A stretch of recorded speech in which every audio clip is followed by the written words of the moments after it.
Tonight is screenwriting night. So this game, we're playing a game called Artholomew Video Stream Challenge, which is a game that I made all about creating different creative performances live with an audience on Twitch. The audience in Twitch is able to type in messages into chat, and these will be interpreted directly by the software and immediately incorporated into whatever creative act we're doing. Tonight's creative act will be screenwriting. We are going to be coming up with the plots for some awesome movies. How is this going to work? You're going to start seeing the outline of a script is going to appear on the screen. The script will be populated with characters that you suggest, locations that you suggest, stage directions that you suggest, motivations, wants, needs. These will go up on the screen. There'll be instructions so I can show you how to do it once we get into the game. My job as host is to try and weave together all of these inputs into something that, at the very least, resembles a coherent story. Will it work? That's half of the fun. So, I'm going to take us through into that. The plan is we're going to do 4 or 5 short stories tonight, so half an hour each. So, I'm not expecting them to be particularly long, but we will see how it plays out. We'll be quite flexible with it. There's Artholomew. He appears in every screen to help direct you, but here we go. Into the game. And so there, you can see me in my room, in my flat. You can just about see my trusty assistant, Sonic, who is observing this evening. To start the script, we need a character and a location. So to add in a character, type in the word character, followed by the character that you want to see in the story. We also need a location, so we will need you to type in, "Hello Black Doom, welcome to the stream." I saw you were streaming earlier. I missed seeing what you were streaming in the end, but I hope you had a good time. So, Pot Friend.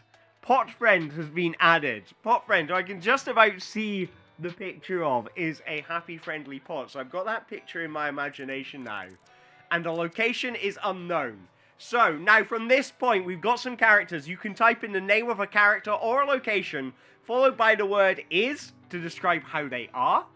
You can also type in action. If you want to add a stage, and hello Bubble Reg, thank you for adding the steamship as a location. If you want to add an action, a stage direction, type in action followed by you want to see. So action, hops on one leg, will make one of the characters in the story start hopping in one leg. So we are in an unknown location with Pot Friend. Pot Friend is all alone. A lonely pot. A pot friend. Maybe the pot is lost and looking for a friend. The pot friend has a secret Santa. It's a sentient pot with arms and legs. And it's got a secret Santa gift. And it's trying to figure out, who is my secret Santa gift from? And then Dr. Kando appears. And Dr. Kando is the creator of all candy. And says, "Pot friend, don't open your secret Santa, because inside is a terror too big for your imagination." The pot friend starts feeling unfriendly. The pot friend is like, "Hey, you can't tell me, Dr. Kando, with all your medical knowledge, you can't tell me that I am not allowed to open my present. I've been very good this year. I've been so good. You know what, Dr. Kando? I'm not going to listen to you anymore." And he storms off with present in hand. Dr. Kando is worried about this. Dr. Kando is very worried about this. He looks in his hand. He's got a hand full of candy canes. Candy canes from his secret Santa. And why is he looking at them? He's looking at them and he's going, one of these candy canes is poisoned. And he needs to find out who the murderer is. That's a good opening scene. Good opening scene. So let's move it on to the end of scene 1. So scene 2. We are inside a submarine. The Terror, Carl Sagan, and Pot Friend are present. So we got poison candy canes have been introduced. So maybe this is Okay, we're in the midst of the Cold War. When was the Cuban Missile Crisis? This 65, I'm gonna guess, 1965. Whenever the Cuban Missile Crisis was. The year is 1965. The Terror, Carl Sagan, and Pot Friend are present, and they are piloting the nuclear submarine, feeling unfriendly. So we're in flashback. We want to know, how did we get to that opening scene? And the Pot Friend is on the periscope and going, where are those fiendish Americans? Let's blow them up, or let's sail these nuclear missiles. We've just come off the port of Cuba, and now we're looking for those pesky Americans because we're going to send these nuclear warheads at them. And Dr. Kando, like, he sneaks in the airlock. He sneaks in. He opens up the hatch and comes in. He's covered in water and seaweed, and like shakes his arms, and a crab comes off. And he's realized he is just in the what's it called? Like the bridge of the submarine. It's a big submarine. It has a bridge. He's in the bridge of the submarine. He realizes, oh my god, they're all there, and it's like, oh god, I need to get away. Carl Sagan, meanwhile, he says, well, Pot Friends, you look like you've got this under control, and he's like having his mind blown as well. That's the thing. That Carl Sagan's the guy who has his mind blown, right? You're like, oh, and she's like amazed, and it's like, well, oh my god, I am so excited to be on this ship. So I you know what? You got this. I'm gonna look out the window and look out the fish. Look at the fish. Carl Sagan makes a beeline to the exit of the bridge. Dr. Kando is like, oh no, he's gonna spot me. So he hides in a box of candy canes. Maybe he's not. Maybe he's... Oh, Dr. Kando, at this point, he wasn't. He was just a regular doctor that had boarded this ship to try and stop the Cuban Missile Crisis. Carl Sagan leaves the bridge, having not spotted Dr. Kando there. Dr. Kando gets a Secret Santa, or he does something involving a Secret Santa. Okay, what's Dr. Kando going to do involving a Secret Santa? Dr. Kando is going to start... He sees all the candy canes. He's like, they're on the ship, the Cuban Missile Crisis. He's like, this is how I will stop the Cuban Missile Crisis, is I'm going to wrap up all of these candy canes and then give them as gifts to all of the various people on here. Pot Friend is like, excuse me for 1 second, and leaves the back of the exit, not spotting Dr. Kando surreptitiously wrapping presents, and then re-enters yawning. Oh, well, a good time was had by all. I'm pooped. So, what's happening? The Terror is there. Who is the Terror, by the way? Who is the Terror? I'm figuring a kind of a hooded figure. Let's have a kind of hooded figure, like a kind of Nazgul from whatchamacallit, from Lord of the Rings. Pot Friend, having entered the room, explodes. Pots shatter everywhere. Shattered pot goes all over the submarine from the Cuban Missile Crisis. The Pot Friend starts streaming good ham. What does that mean? It means the pot was full of ham, and pork products just go everywhere. The Terror, upon seeing this was the trigger. Witnessing Pot Friend explode causes a chain reaction of some spontaneous combustion, and it turns to the camera and goes in its like dark black hood, "Ruh-oh!" and then just explodes spontaneously.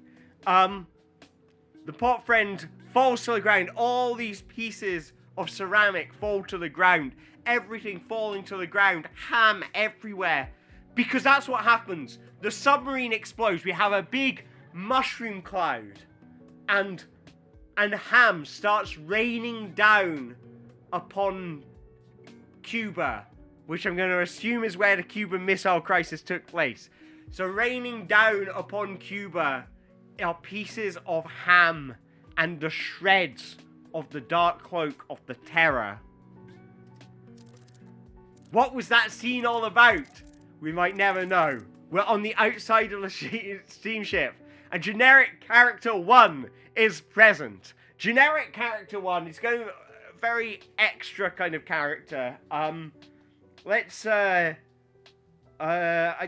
Who'd be an extra? I'm going to go with... I'm trying to think of... Okay, one of those background characters from The Simpsons. You know, when they just need, like, a background worker in The Simpsons. They need someone in a hard hat. And he's just, like, on the outside of the speed ship. And he's watching the rain... The ham rain down from above. And is going, good lord, what is happening over there? Because they're just off the coast of Cuba. A big ripple of water knocks the boat aside. And down from the top deck comes Star-Stuffed Spitfire. Star-Stuffed Spitfire comes onto the ship, and Star-Stuffed Spitfire is the pilot of the ship, is the captain of the ship, and stares mindlessly into the sky, saying, That's a lot of ham you've got there, raining down. The generic character begins to put on a red shirt. It's like, oh, because the ham stains won't show up on the red shirt, maybe? So it's like, I need to dress myself in my red overalls to avoid the ham rain, because that's the only thing I know to do. The Star-Stuffed Spitfire notices Aurora Borealis in the distance and says, why, generic character number 1, it is a beautiful day. He's a, like, Spitfire, but he's like, Star-Stuffed Spitfire has, like, glowing yellow skin, like an exploding star. He's looking mindlessly into the sky, watching Aurora Borealis with ham raining down from above, and he says, you know, this gives me an idea. We could sell ham. We could sell ham around the world. If we collect up this ham, we could sail the world, generic character number 1. Sail the world and sell this delicious ham to whoever wants it.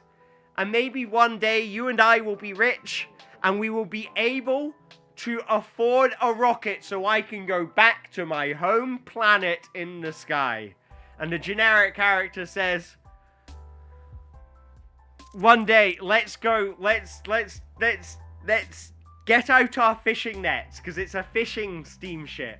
And they pull on the thing, whoop, whoop, and they get out their fishing nets, and they're going to start trawling, around, you know, through the ocean, collecting up all of these bits of ham that are floating in the salty water of the Atlantic Ocean. Generic character number 1, because they started moving, is like, oh, I always get seasick when the ship starts to move. And he just starts vomiting over the edge, like, bleh, bleh. And it's like, oh no, I need to go quarantine. I need to go quarantine. You don't want to catch my lousy sea legs off of me. You don't want to catch seasickness off of me. And he runs into the lower cabins, the lower decks, leaving Star-Stuffed Spitfire to pilot the ship on his own as they go to collect ham from the salty seas of the Atlantic Ocean.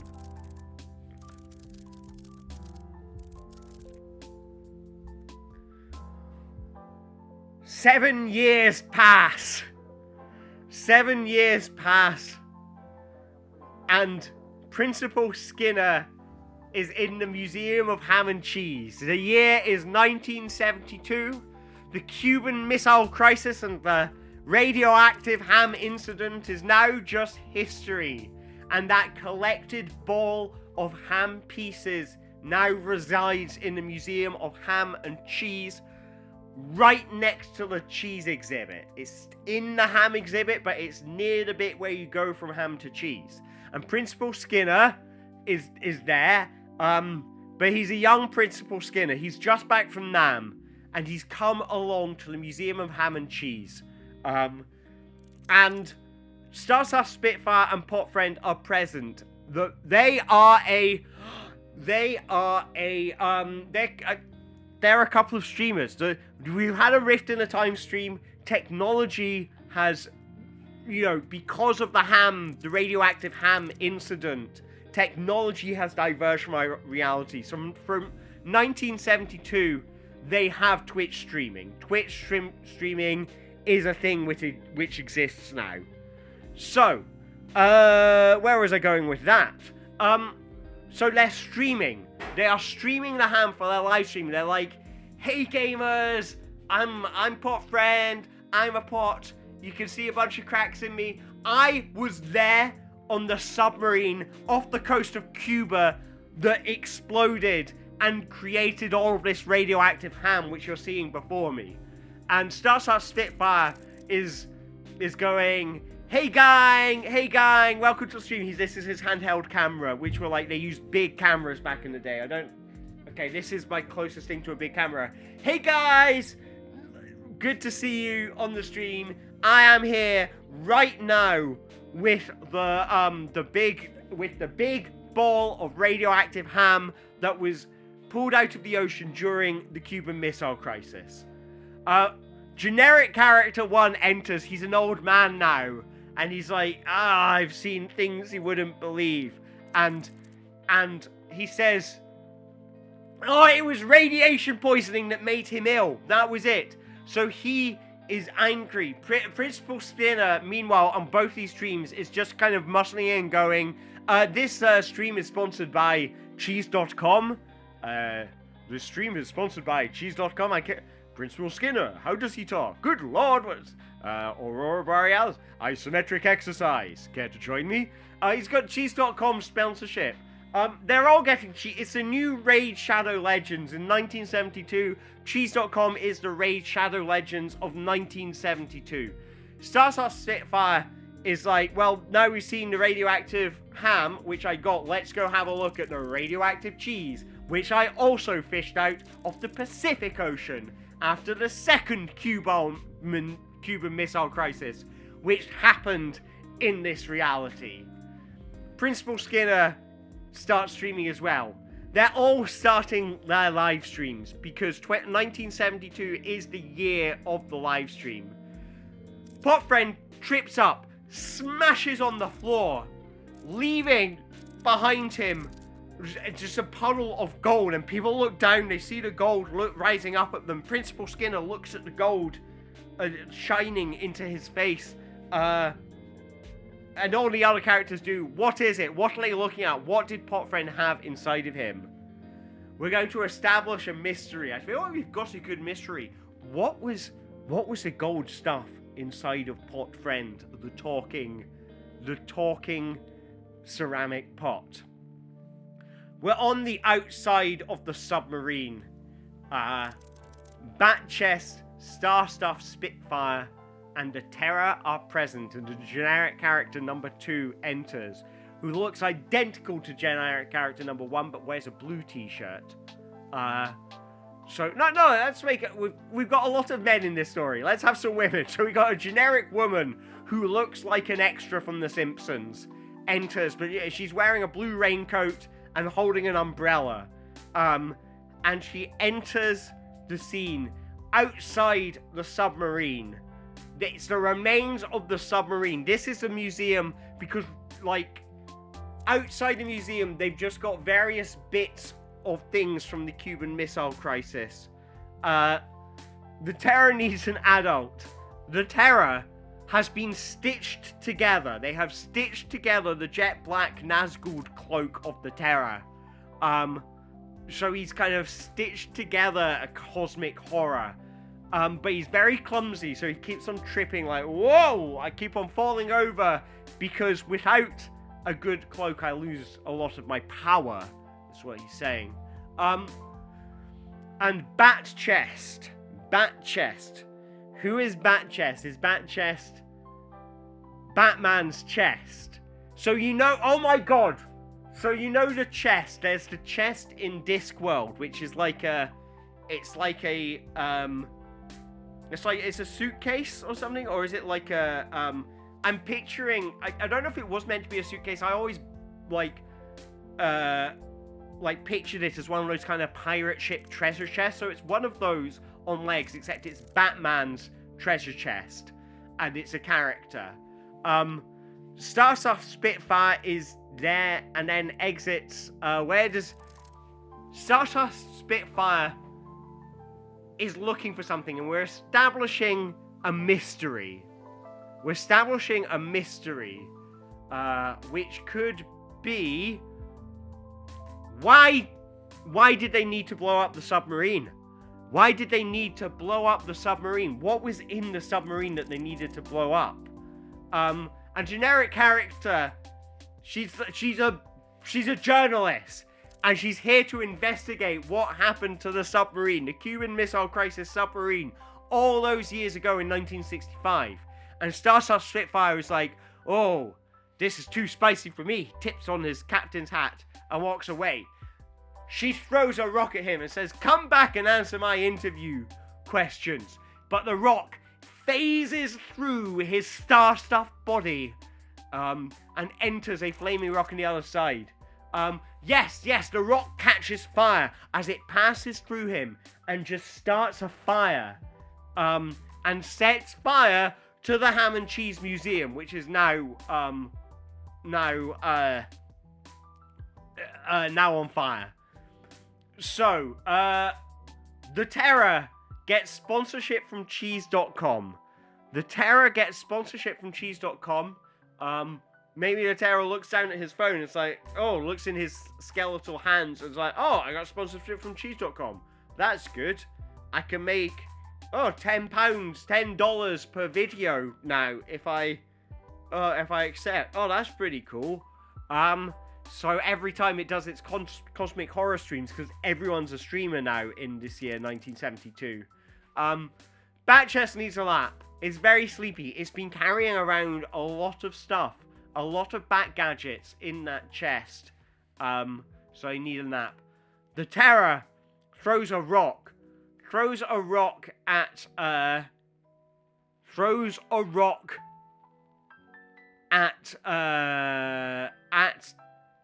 the journalist, at the generic woman too, who's a journalist, and she's carrying her.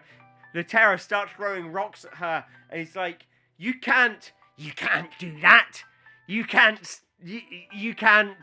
hassle my good friend, Starstuff Spitfire. You journalists are out of control. And you have your agenda, and I don't like it. And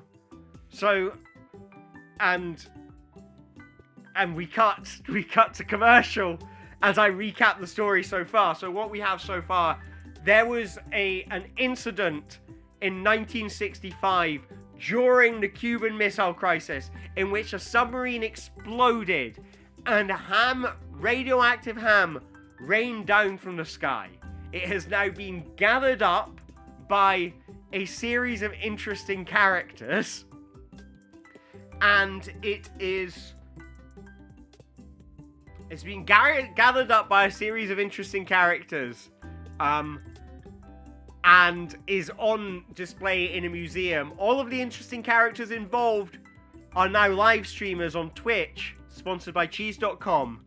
But the real mystery was, what was aboard the submarine? Why did it need to blow up? And I noticed we only got 9 minutes left in this story, so we need to start bringing it towards a conclusion. If you weren't here at the beginning, I'm doing short story night tonight, so everything is going to be 30 minutes long, and then we'll move on to the next story. Maybe they will all tie together at some point. We'll find out. Anyway, so we're on the outside of the steamship, and generic character 2, the journalist, is present. She's got her blue raincoat on, she's got her umbrella up, and she's taking notes.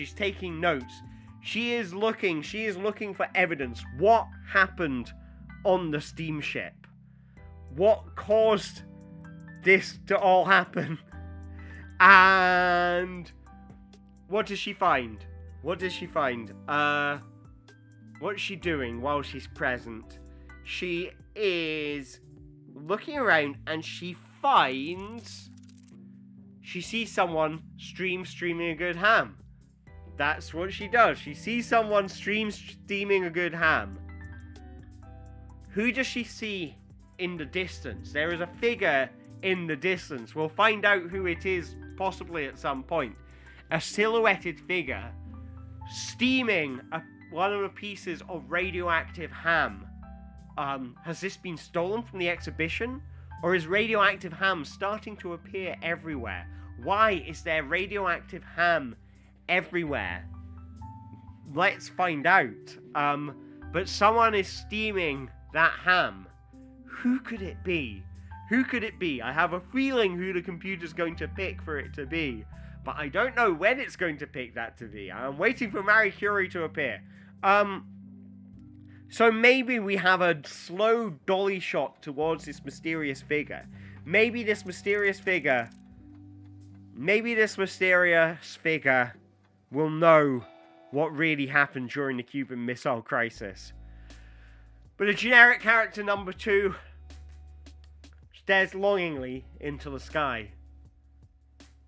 She's been a journalist for a long time now. She's worked hard and broken many stories. She broke the Watergate scandal and the New Deal and all of these lovely things. But her time at the Washington Post has been a long and arduous one. And if only she could get the scoop she needs. If she finds out why there was ham involved in the Cuban Missile Crisis, has Big Ham gone too far? Why was Big Ham involved in geopolitics like this? Starstar Spitfire appears and taps her on the shoulder, and he's like, I know how you feel. I came down here from another galaxy looking for answers. I was looking for answers. I wanted to know the secrets of the universe. And when I came to planet Earth, all I found was meat, ham, pork, sausages, beef, chicken. It's all the same to me. None of it matters, really. None of it really matters. The only food I want to eat is human. And so Starstar Spitfire gobbles up generic character number 2. And consumes her. He's like kind of devours her with his starshine made body. Just devouring this person. And then steam starts coming out of him. Steam from devouring this person. It causes steam to a fire. He starts a fire. Yes! I must consume all the humans.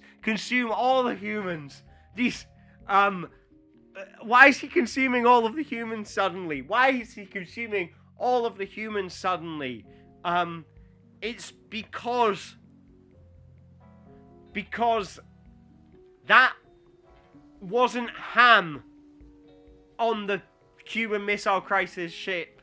That was human meat that he was having sailed to his special star-stuffed island on Cuba that he was going to eat.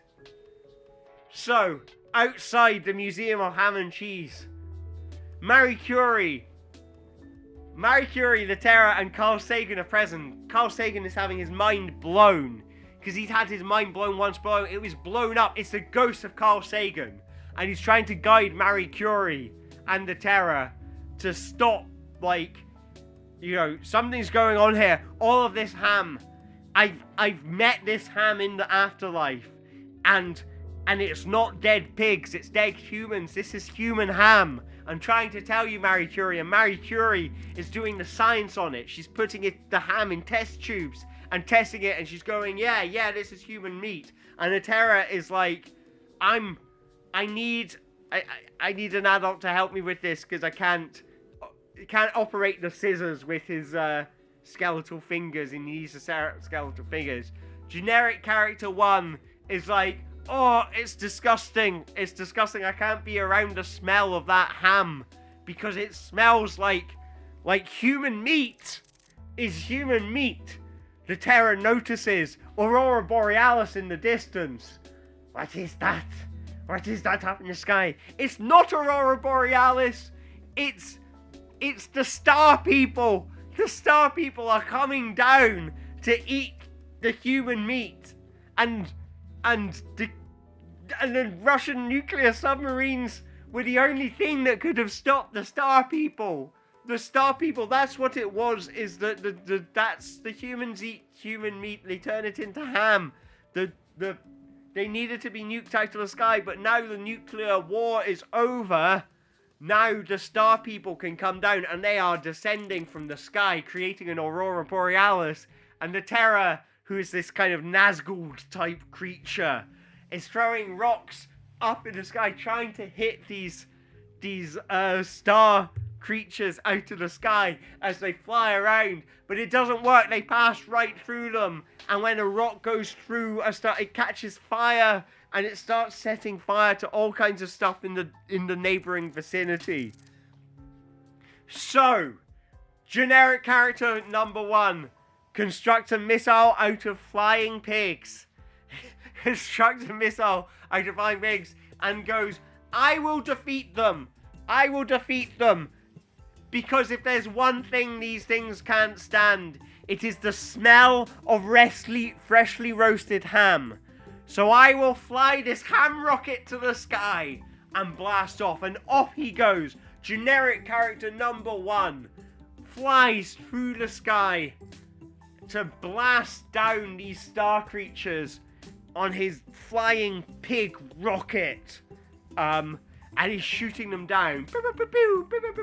We have an epic space battle as the Star People descend from the sky to eat the flesh of humanity.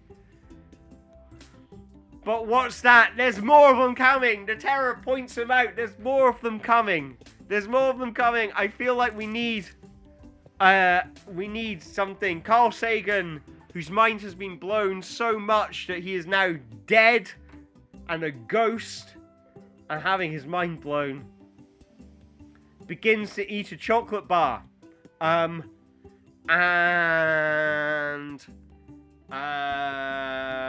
does this lead? Where does this lead? We need some way to resolve it, so let's have one final scene for the end of the story. We are in an unknown space. Oh, because we need to wrap it up to what was in the Secret Santa gift. What was in the Secret Santa gift? We're in the unknown again. And Principal Skinner, the pot friend, the Terror are all there. They are in the unknown space. The afterlife. Because they were killed and eaten by the Star People as human meat. Or no, that's too easy. Maybe that's... How did they get into the unknown space? And what do they have? They're giving each other their Secret Santa gifts. And they unwrap them all. The Terror dies. The Terror dies. The Terror time is over. All of these friendly characters are there, including the Fault Friend. Generic character number 2. They are all in this void. And they're giving each other their Secret Santa gifts. Inside the Secret Santa gifts is freshly roasted ham. And it's all they have to eat now. Because we'll see this flash up as text on the screen. It'll do a scroll over the screen. Is, in the year 1973, the war against the Star People was lost. Only a few humans were spared, and those were the ones that the captain, Stardust, Starshine, I've forgotten what his name was, most wanted to live. The rest were turned into meat, and the remaining people they were forced to eat human meat for the rest of their lives, and that was what was in their Secret Santa. Was they each gave each other Secret Santa gifts because they come together every year for Christmas. But what was in these Secret Santa gifts? Ham. Human ham. That was all that was left, except for one gift. One gift, and that's the one that Potfriend had, the one that's been left on the floor, and that is genuine pig ham. Batchest looks up, notices the Aurora Borealis. It's the Star People. They've come back. They smelt the pig ham, and they are angry, and they are coming back to claim the last few human souls. And it should... Oh wait, is that the button? That's the button! X is the button. The end. And that is the end of story number 1 in our cavalcade of storytelling goodness. So I want to try doing starter stories. We might do a slightly longer one later. But what did we think of that story? That got pretty dark. The devouring of the human meat, I think, was an interesting direction. It found a direction, so that's good. It's hard to latch onto it, but when we found it, I thought the human meat, I was quite pleased with that as a direction to bring all of these things together. The Star People have come to feast, and there is nothing you can do. You can just accept it. I guess as like I say, this is a shorter storytelling thing. This is half an hour per story. That one felt like a weird Twilight Zone episode. But I feel like we found an ending for it. So maybe these characters and ideas will appear again. That is up to you. You can decide for the next story whether you want to bring back some of these characters or whether you want to start entirely afresh. I will leave it up to you. I'm going to reset the story and then begin. And I realize I have had 2 soundtracks going at the same time. This should be easier on the ears. We don't have 2 conflicting bits of background music. I had not noticed that was what was going on. So we should just have the background music from Artholomew video. To begin, we need a character and a location. If you are new to the stream, to add a character to the story, type in character followed by the name of the character you want to see. If we want to see a location, 2 time tracks for 2 ears. Good point. Good point. Thank you very much. That's good.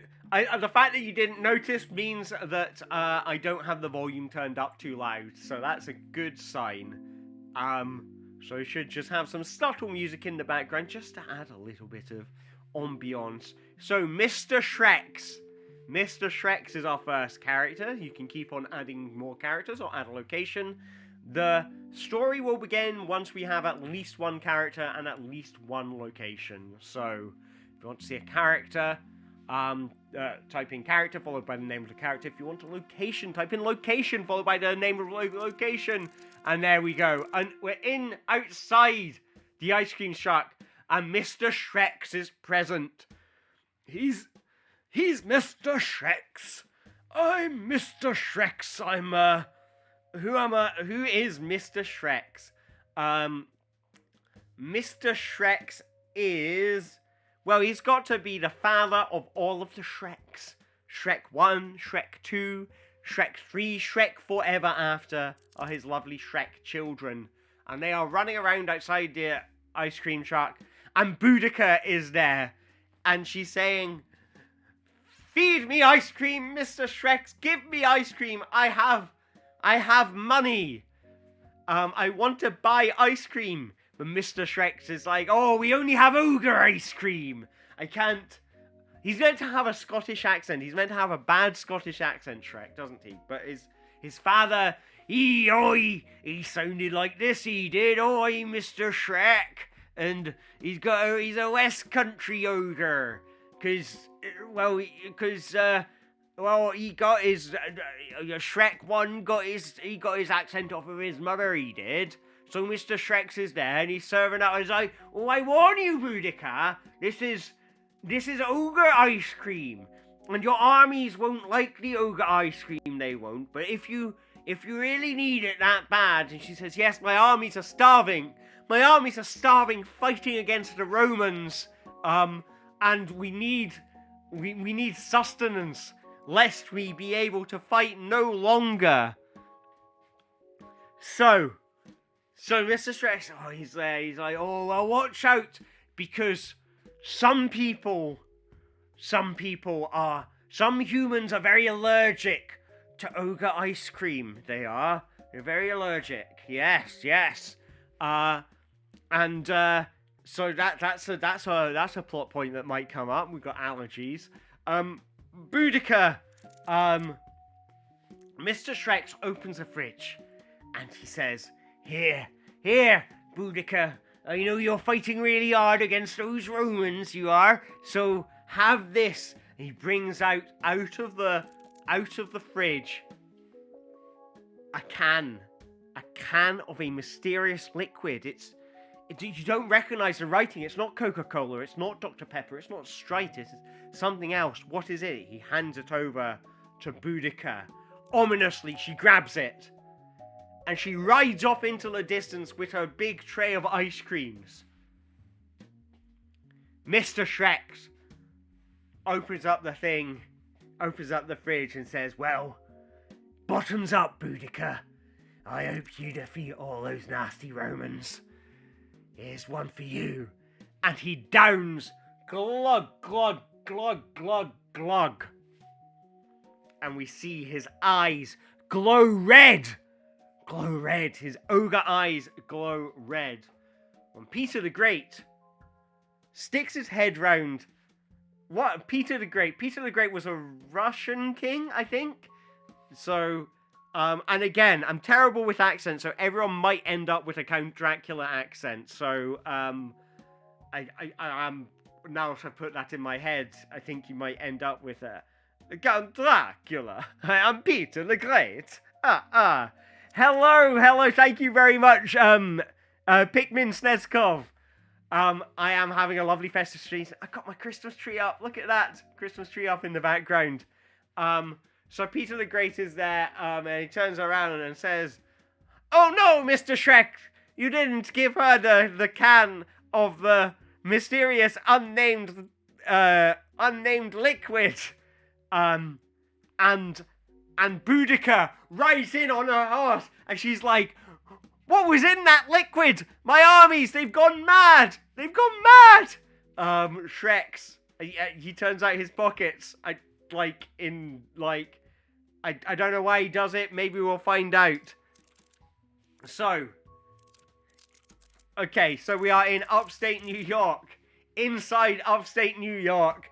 So we are in a nice suburban house. So it's like a lovely suburban house in a nice neighborhood in upstate New York. The Pimple Doer, Peter the Great, Boudica, and Count Dracula, but litigious, are present.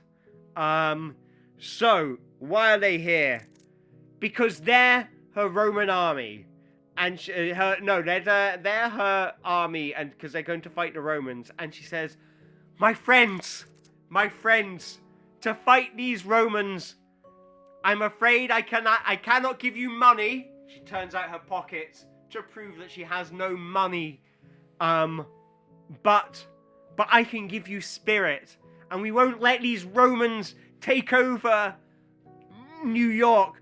We won't take over. We won't let them take over Utica. We won't let them take over upstate New York. We will not let the Roman army take over America. So we've got another alternate reality here where the Roman army was trying to conquer America.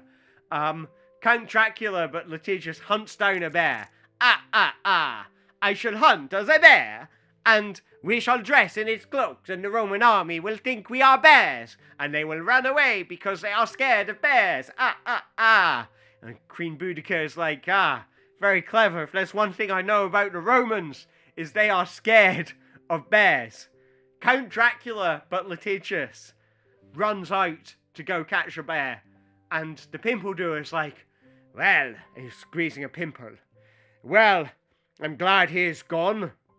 Because, I don't know if you noticed, but he was extremely litigious. Couldn't get a word in edgeways without being sued. And Peter the Great says, and he made fun of my accent. And you're like, and Boudica's like, no, we can't turn against each other. If we are to fight off the Roman army, we cannot turn against each other. The Zombes Princi, who I guess is a female zombie, the prince, I'm Princey, I want prince. Boudica pops a pimple. She's watching old Pimply and she's like, let me help you with that. I won't let acne, make the Romans not fear us. And then, so, Zombie Princess and the Zombes Princi, who is like a kind of, just like a kind of more rotted zombie, so she doesn't kind of like, she's gone a bit strange. They come in, they throw up. The Zombes Princi throws up. They're like, oh, we can't help you. We can't help you, Boudica. We really want to help you, but we're both ill. We are terribly, terribly ill. And she's like, oh, what is it? What is it? And they're like, oh, we think it's that ogre ice cream. We're allergic to it. We and just start vomiting everywhere. And Boudica is like, please stop vomiting on my lovely suburban home in upstate New York. And Princess Zombie is like, are you starting with me? Are you starting something, Queen Boudica? And they start fighting. And Princess Zombie is like, well, how about if I beat Queen Boudica in a duel, then you all have to go on a date with me. And it's, we've got some stakes now. Stakes. So, okay, so we need to resolve a plot thread in this scene. So let's see what plot thread we can resolve. We're at the bottom of the ocean, and the zombie princess is present. Is this a flashback? Is this a flash forward? We're under the sea with one character. So why are we under the sea with one character? New people joining, by the way. Up above my head are instructions for how to interact, or you can have a look at what other people are doing in the chat for how to interact. So we have a variety of characters. The zombie princess is present at the moment. Under the ocean, cooking steaks and flirting with everyone. She is flirting with all the zombie fish and all the zombie octopuses, but yet she cannot find love. She cannot find love under the ocean. No matter how many steaks she cooks, she knows that the way to a sea animal's heart is through its stomach, through its many stomachs if it's an octopus, but yet, with all her flirting and all her wonderful cooking, she just hasn't found love. As she starts to think, and she's full of yearning, and the princess zombie enters and says, zombie princess, you go and find and be alone. You need to be alone for a while. I shall start this cooking, and I shall take your place. And I enter, and it's like, where was Princess Zombie? For I am in love with her. And Princess Zombie is in the distance. Wait, where is the zombie princess? For I am in love with her. And Princess Zombie, who looks identical, and yet I am not in love with her, just begins in tears. I was like, oh, after all these years, Alistair, after all of these years, you couldn't find it in your heart to love me. And I said, I can't help it, Princess Zombie. It's the cooking, and the flirting. And remember, we're underwater at this point, so I'm swimming. I'm kind of treading water underwater. I've got like a one of those like underwater suits on. She cries embarrassingly, and then I am left all alone. She runs away.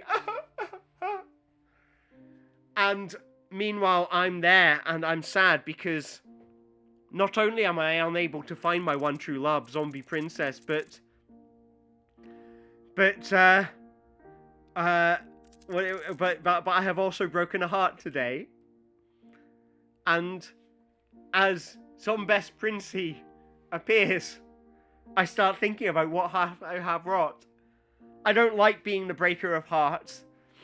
I don't want to be the breaker of hearts. And Zombest Princey, who's the most rotted of all of the 3 zombie princesses in this underwater scenario. Maybe it's the ruins of the Titanic or something, because that's why there's lots of dead people down there. It's like it's a shipwreck. It's a shipwreck. And for some reason, I don't know why I'm in the shipwreck, but all the zombies, there is a zombie-related shipwreck. Maybe there was a zombie infestation on the ship, and the zombies can't die, so that's why they're all underwater. And Zombest Princey takes her heart out of her chest and hands it to Alistair, and I'm like, that's very kind of you, I'm assuming that is a gesture of love, but there is only one person for me, and that's Princess Zombie. I think. Which one was it? Zombie Princess. One of the 3. It's not you, though. I'm so sorry. I'm so sorry. Why must I break so many hearts? So, we're at the battlefield now. We're at the battlefield. So, that was a flashback we just had. And now the Zombie Princess, 2 out of 3 Zombie Princesses are there. They are getting ready for battle. But the Zombie Princess is pensive and full of drowning. Zombie Princey is still handing out her heart, and she's like, no, Alistair's gone. He doesn't love you.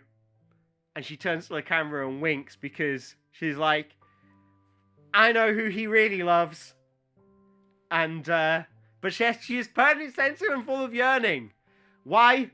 Because she has never been able to express her love to me. So Peter the Great leaves. He rides into battle and starts slaying Romans. But Count Dracula is like, hold off, soldiers. Stop. Don't do what he does. That's, don't do what he does. Because you will be sued. I shall sue you if you desert the battlefield. If you break rank, I shall sue you. Ha. But then he receives a summons. He receives a jury summons. He's like, oh, got to go. I've got, you hold on to these for me. So Zombie Princess starts slaying. Why does she start slaying? Because the Romans start appearing. They're charging on their tortoises, or whatever it is Romans fight on. They're riding in on horses in a tortoise formation, and they got their big, tall, rectangle shields. And they're like, and Zombie Princess is like, well, it looks like it's time for me to start slaying. I can't let heartbreak stop me from slaying. And she whips out her zombie sword and starts slaying all of these Romans. Zombest Princey, she starts throwing down. She's like, you're starting, and she's got like limbs and skin falling off of her. But she starts slaying Romans as well. Boudica comes in, and she's like, that's great. That's some great slaying. She says some great slaying. Look, I got their leader. And she's holding up my head. And I have killed their leader. And now their leader is dead. Then the rest of them will follow. I was a Roman legionary all along. I was one of the leaders of the Roman army, and now I am dead. And Zombie Princess, she's not paying attention because she's the blood hunger is raging through her, and she is slaying all of these Roman soldiers again and again, slaying, and she turns around and she sees the severed head of the man she loves, and says, "No!"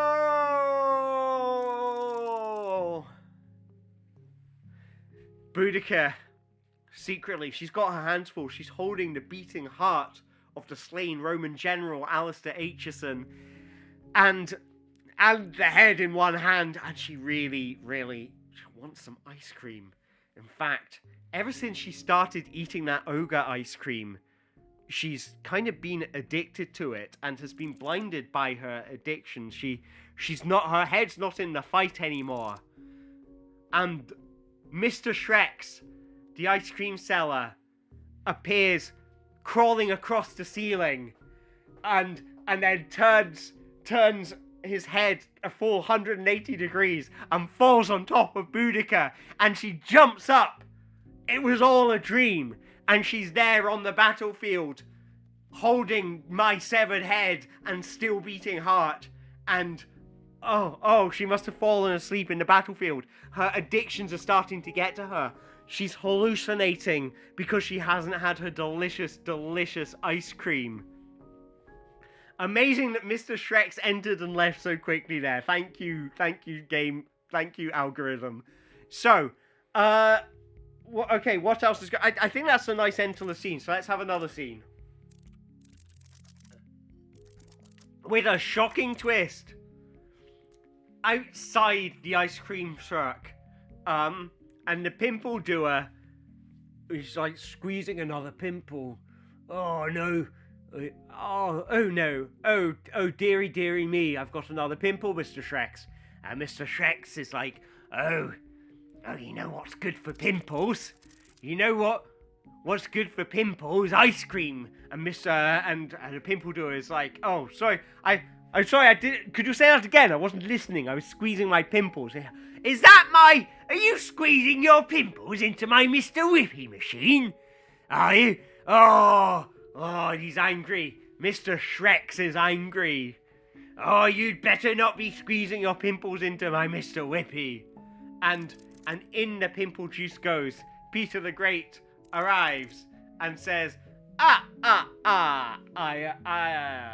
I bring reports from the battlefield. We have slain 1 Roman, 2 Romans, 3 Romans, and we have taken the head of Alistair Aitchison,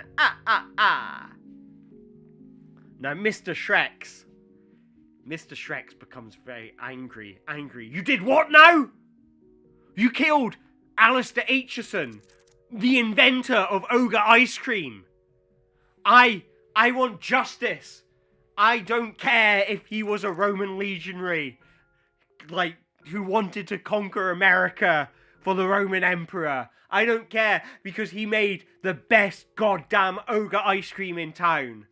The pimple doer is, did I tell you? I won at CSGO the other day. I won at CSGO. It's like, there's no time for that! Peter the Great is like, I'll be off now. I'm riding back to battle. But Mr. Shreks starts phoning the zombies. Alright, zombies. Did you kill Alistair Aitchison? And the zombie princesses are like, oh no. We didn't, it was Boudica. She's gone mad. Mad with fury from eating ogre ice cream. She is blinded by her addictions. And has slain our one true love, Alistair Aitchison. The pimple doer, rides back into battle, I guess. And Mr. Shreks is on the, well, you'd better tell Queen Boudica that she better be ready to throw down. Because if she wants to do any more killing of Roman soldiers, she's gonna have to go through me first. Like, but we thought you hated the Romans. Yes, but I love Alistair Aitchison more. In fact, you could say I've been in love with him this whole time. Zombest Princey enters. Maybe. He's like, Wait a minute. if you don't come to me, I'll come to you. And the zombie prince is like, oh, because she's very rotted, remember. Well, okay, I'll come and sort this. I'll come and sort this. And she runs over to the ice cream van where Mr. Shrek's is. And he does a little burp, but it signifies something deeper. It signifies rage. So where are we in the story? Where are we in the story? Multiple zombies are in love with me, but one of them is forlorn because she cannot find her one true love. Now her one true love, me, has been killed by Boudica because I'm a Roman general and I was helping take over America. That's who they were trying to stop. They were fighting the good fight, trying to stop the Roman army from taking over America. But now I have been slaughtered. So all of the zombies, they are angry at Boudica. Shrek is angry at Boudica, because I was the inventor of the yogurt ice cream that kept him in business all these years. So back in Roman times, we're back in Roman times, and it's a flashback. I'm thinking about what he wrought, and I'm saying, oh, I've been doing the bidding of these, Lord Emperor Julius Caesar all these years, yet somehow I feel conflicted. I have brought such harm to the world. The Roman Empire has brought so much sadness. You know, we've persecuted so many people, and maybe I should stop being a general because it doesn't feel ethical anymore. And Peter the Great, who is a vampire, so he's lived for thousands of years, enters and says, I shall count the ways in which you have been awful. 1, by being a Roman general and conquering innocent people in the name of empire. So that's Peter the Great. I was like, oh, spare me. I am already filled with conflict and doubt over what I have wrought, and I need to bring this towards some kind of resolution. Okay, so, Peter the Great does a little burp, but it signifies something much deeper. I smell on his breath. Is that garlic? And mud? And some kind of cream, yet it is so cold. There is a coldness to your breath, Peter the Great, on account of being undead. And the coldness and the creaminess and the garlic, they make me think of something. Yes! I shall leave the Roman army and I shall go off and start my own business making ice cream for ogres. Because they are an underrepresented market. They are an underserved market. Princess Zombie, who at that time was a mere princess. She was just a princess of one of the lands that the Romans conquered. I'm trying to say Mesopotamia. She's a princess of Mesopotamia, and she's come in, and she's seen me have my change of heart. And she's like, oh, Alistair, I always thought you were just a normal Roman general, that all you wanted to do was kill and build straight roads for your armies to walk on. But now I see there is more to you, that you have a kind of business mindset. You have a growth mindset that is that wants to establish a market presence, and I find that admirable. Yes, quit the army and be an entrepreneur and follow your dreams. And she realizes as she's saying this, as she's seen me in a totally new light, that she's started to fall in love with me. Princess Zombie now, who is not a zombie at this point in time. We kiss passionately. We kiss passionately. I just want to point out, just the above center of screen, if you can see where I'm pointing at, I try to request things stay family friendly. So we kiss passionately and it fades to black, and there is some stock footage of a steam train entering a tunnel. There we go. A Roman steam train entering a tunnel. And then I think this may be the final scene now, the final climax. We're in upstate New York where the battle is taking place. We're fighting with my horse is holding, it's my wise and sage talking horse. The pimple doer, Boudica, and Mr. Shreks are present. Boudica is sword fighting. She's got a sword in one hand and my severed head in the other. And she's like slicing at Mr. Shreks and swinging my severed head at him. Mr. Shreks, what is he doing? He's phoning up the zombies and saying, "Zombies, back up, back up." And the zombies are all running into battle. The zombies are all running into battle. Boudica is they're all sorry for suggestive content. That's absolutely fine. No worries at all. You didn't realize it's an easy thing to miss, so don't worry. And, it's all good. Boudica is sorry for any suggested content. Mr. Shreks is sorry for any... They turn to the camera and say, just to let you know, if there's anyone in the audience who is offended by that passionate kissing and the stock footage of a train entering a tunnel, we just want to apologize. We realize the certificate for this film was a 12A, so yeah. But Mr. Shrek starts challenging Boudica to a final duel, so they fight, they sword fight. Mr. Shrek stabs her through the heart. Stabs her through the heart. She says, she dies, and her dying words are, "I will dance, battle you in hell." And she exits this world. Alistair's wise and sage talking horse begins dancing. She is dead. Dance with me, Mr. Shreks. We have saved the world from the woman who slaughtered Alistair and swung his head around like some kind of mace.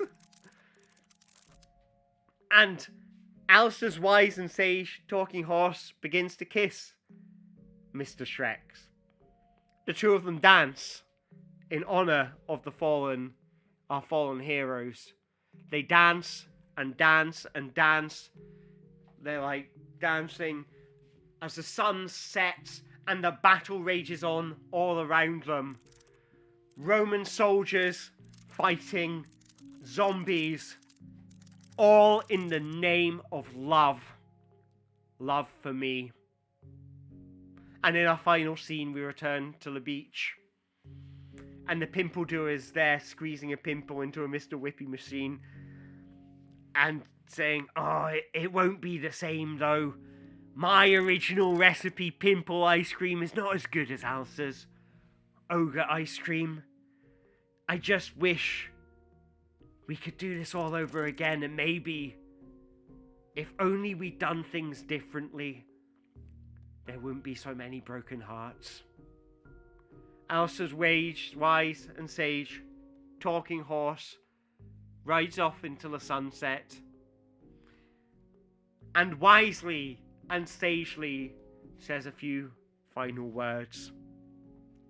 Love.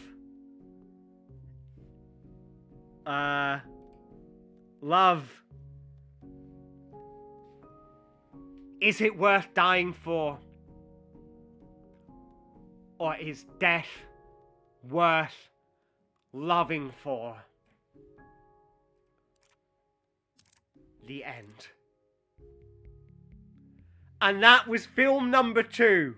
Film number 2. We're going to move on to film number 3 now. Film number 3. So we've had Cuban Missile Crisis, ham-related disaster. We have had a love story on the American battlefields of the Roman army attacking Queen Boudica, and everyone fell in love with me. Thank you for the kind words. I'm glad. I feel like we touched some hearts there. That was a very moving story of love and regret, and zombies in the afterlife. It's that was kind of poetic. So let's see where this next story takes us. We're gonna have another half hour on the clock, and let's see what story we create next. You are free to reintroduce characters if you want to. Or you can start an entirely new story, reintroduce characters, reintroduce locations and ideas. But we need a character and a location, so we have a location now, thank you. S.K. Schaefer, who I'm guessing is Sam.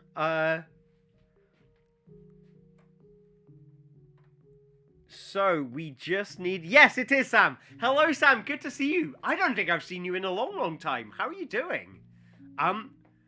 Yeah, so, action. So, hopefully, if you're coming in new at the beginning of this, so we've got a location, a trampoline shop. So we've got the big bone shop of yore and the trampoline shop. All we need now is a character or two. Who is going to star in this story? Is it a recurring character from a previous story? Is it a brand new character? If you want to see the full list of things you can do, type in the word help on its own. But we've got Greg the Pitts McLincoln. Greg the Pitts McLincoln in the trampoline shop.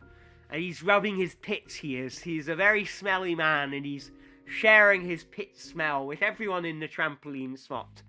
Oh, hello everyone, I'm Greg the Pitts McLincoln. You might remember me from McLincoln's Ham Store in upstate New York. And this is the smell of my pits. Auntie M appears, as, Auntie M was, she appears as, the good witch, I guess. So you've seen, so hopefully that's a full list of everything that you can do, in this particular storytelling challenge. So, Auntie M needs to marry off her nephew, Greg the Pitts McLincoln. She's saying, oh, come on, Mr. Greg. He's like, my name's the Pitts, you can call me the Pitts. He's like, no, come on, please stop doing that. We need to find you someone to marry. Otherwise, if we don't get you married by the end of the month, we won't get you some inheritance. Now, maybe there is someone here who, on one of these trampolines, who might want to marry you. Greg the Pitts McLincoln is like, okay, you're trying to set your nephew up with me? Oh, I'm going off. I don't like love, I just like my pit smells, I do. I'm a very pit smell kind of man. So, Auntie M is Greg's aunt, and, yeah, okay, so, Jeremy Clarkson has entered the room. He is bounced in on the trampolines, and he... Bounce, and he's like, Jeremy Clarkson, I'm Jeremy Clarkson, and I'm ready to fall in love. Auntie M, are you looking for someone to fall in love with your nephew? Because I'm looking for love. I'm Jeremy Clarkson. And Auntie M points at you. She points at you, camera, at home. Maybe you could fall in love. Maybe you could fall in love with my nephew and be an appropriate suitor. I need my nephew to be married to someone who will love him and cherish him. And she picks up a trampoline and throws it at the camera, attempting to throw it through the screen so she can break through. It doesn't work.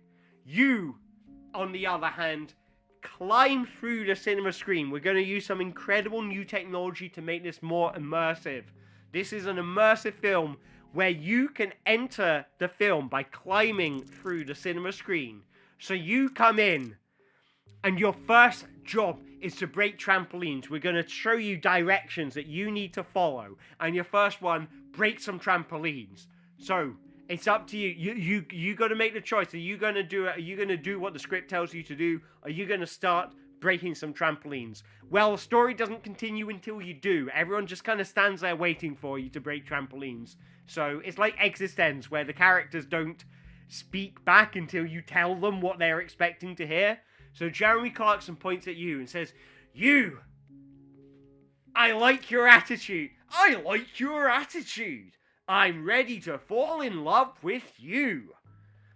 So, you're trying to fix this broken fourth wall. You are trying to, because everyone watching this is just, they're kind of sort of being sucked into the cinema screen as well, and you need to fix it. You need to stay in film world until you can resolve this conflict.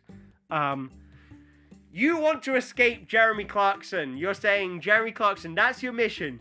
You want to get Jeremy Clarkson out of this fiction and into the real world. Are you going to do it? That is the conflict. Can you escape Jeremy Clarkson from the fictional world and bring him into the real world where he can become a real human being? We're in the big bone shop of yore, and you are present. You are in there. You're going, oh my god, bones everywhere. Jeremy, I just want to escape. Oh, no, you want to escape Jeremy Clarkson, not escape with Jeremy Clarkson. So you're hiding. You are hiding in the bone shop. It's night. And Jeremy Clarkson wanders in. It's like, I'm looking for my lover. My lover can go up to 40 miles an hour in a Jaguar. You gnaw on the bones to try and get their power. Maybe the bone energy, maybe that marrow bone jelly will give you the energy that you need to escape from Jeremy Clarkson's lusty gaze. Oh, he's hungry. He's hungry for love. Jeremy Clarkson is hungry for love. And he's coming right for you. He's like Jaws. He's like Jaws. I'm Jeremy Clarkson, and I'm like Jaws. I'm looking for you in this big bone shop. You're gnawing on the bones to try and get power. Maybe if you eat 50 bones, you'll be able to turn into Super You. There's only one way to find out. I'm hungry for love, and hungry for bones. He's creeping around and skulking. It's nighttime. It's really creepy. I feel like this is turning into a horror movie about a hungry Jeremy Clarkson. And he's snacking on these bones. And that's what distracts him. That's what distracts. You look at him. You look over a big pile of bones. And you see Jeremy Clarkson there gnawing on a great big tibia. And you're thinking, while he's distracted, you might be able to escape. But lo and behold, kicking down the door, kaboom, comes in a good reverend holding a Bible in one hand and a crucifix in the other. And he says, Jeremy Clarkson, and what does he say? What's the thing? The power of Christ compels you. The power of Christ compels you. Go back from the hell from which you came. But then the good reverend sees some delicious bones. Delicious bones.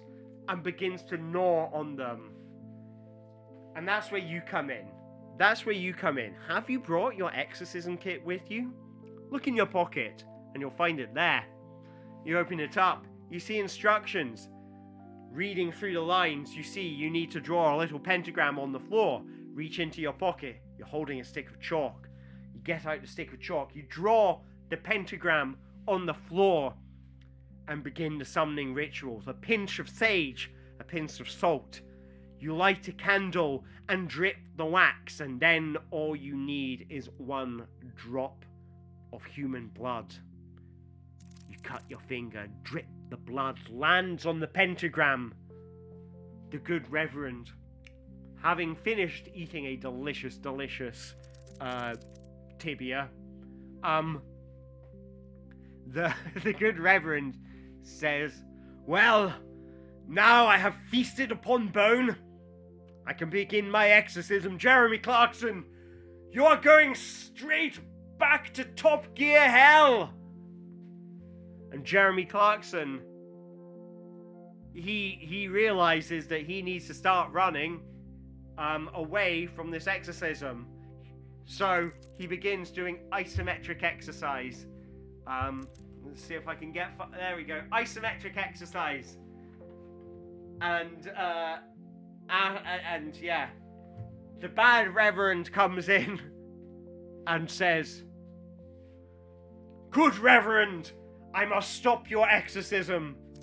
For reasons unknown, you run away through the front door while the good reverend is distracted by the bad one. We are outside the city hall. A thread will presumably be resolved in this scene. Let's find out. Let's hope so. Outside the city hall, the bad abbess is present. She's been waiting. It's the dead of night. The cold fog is streaming in. That's not cold fog. That's the musky smell of Greg the Pitts McLincoln. And he's looking for love. Oh, you want... I'm Greg the Pitts McLincoln. Would you like my lovely pit smell up your nose? And the bad abbess is shocked. Oh, I'm shocked and appalled, and she runs off into the night. That's her. That's her holding her monk's robes. Auntie M arrives. Greg the Pitts McLincoln, I was looking for love for you. Greg the Pitts McLincoln freezes. He's like sort of hoping that Auntie M does not notice that he's here, but she's looking right at him. I was looking for love for you, and you ran away. Look, my nephew. He's called Donald, and here he is. He's very handsome, isn't he? Here he is in his sailor outfit, and here he is again. Here he is, diving into a swimming pool filled with money. And here he is, eating a slice of toast. He didn't like me taking that one because he's very, very cranky at breakfast time. But don't let that put you off him. Greg's the Pitts McLincoln. He starts gnawing upon the bones of Auntie M. He says, If you don't stop showing me photos of your nephew, I shall gnaw upon your bones. All right, I'll do it. And he grabs her arm and just starts gnawing on her arm. She's like, oh, please stop that. I'm trying to show you pictures of my nephew so that you may marry him. Greg the Pitts McLincoln starts imagining you in a little sailor outfit at breakfast time. You're Auntie M's nephew! Oh my god, it's your Auntie M. You recognize her. You're watching this film and you're going, I know I recognize that actor from somewhere. Who's playing Auntie M? I recognize her. It was your Auntie M the whole time. Greg the Pitts McLincoln, lost in reverie, imagining you in your lovely sailor's outfit, leaves to go find you. And then, just as if it was one of those Frasier episodes where someone goes out one door and someone else comes in another door, you enter and do absolutely nothing. This is the point in the film where you get to make the choices, and sometimes it's a good idea to stop and think about what you might want to do next. What will you do next? Are you going to put on that little sailor outfit and maybe have a bit of breakfast? Or are you going to... You need to find some way out of this horror scenario. The bad abbess comes in and she says, oh, we were looking for you. We must feed you to the Jeremy Clarkson. And Auntie M says, no, we can't let you feed him to the Jeremy Clarkson because he's my nephew, and I don't want my nephew to get eaten by Jeremy Clarkson. Who was Jeremy Clarkson? Was Jeremy Clarkson looking for love, or was he looking? He was looking for love. He was in love with you. Jeremy Clarkson fell in love with you. Yeah, so it's action singular, food Masku. So it would be action dipsepits in rice, not actions plural. So Auntie M gnaws upon the bones. So the bad IS, she says, there's the badass tips your pits in rice. Okay, so she says there he is, sees him, and all of her monks and nuns come and they pick you up and seize you, and they start dipping your pits in rice, and it's like, yeah, Uncle Roger's there. He's shocked. You're trying to escape. You're trying to escape all these monks and nuns trying to dip your pits in the rice. Greg the Pits McLincoln enters. Stop that. Stop that. He's an innocent man. He is. Auntie N is shocked. She faints. And the bad analyst adds some LSG to you. Okay, so you appear to be being cooked for some monks and nuns. Maybe they want to, they're cooking you. They are cooking you to feed you to Jeremy Clarkson because they're not sure if he wants to eat you or wants to marry you. There's only one way to find out. So we've got Uncle Roger alone outside the trampoline shop. The dead of night, the fog rolling in on a cold winter's night in Bristol. He's not sold any trampolines all day, but he's had a few broken. Someone climbed in through the fourth wall, and then Jeremy Clarkson came in looking for human flesh and or love.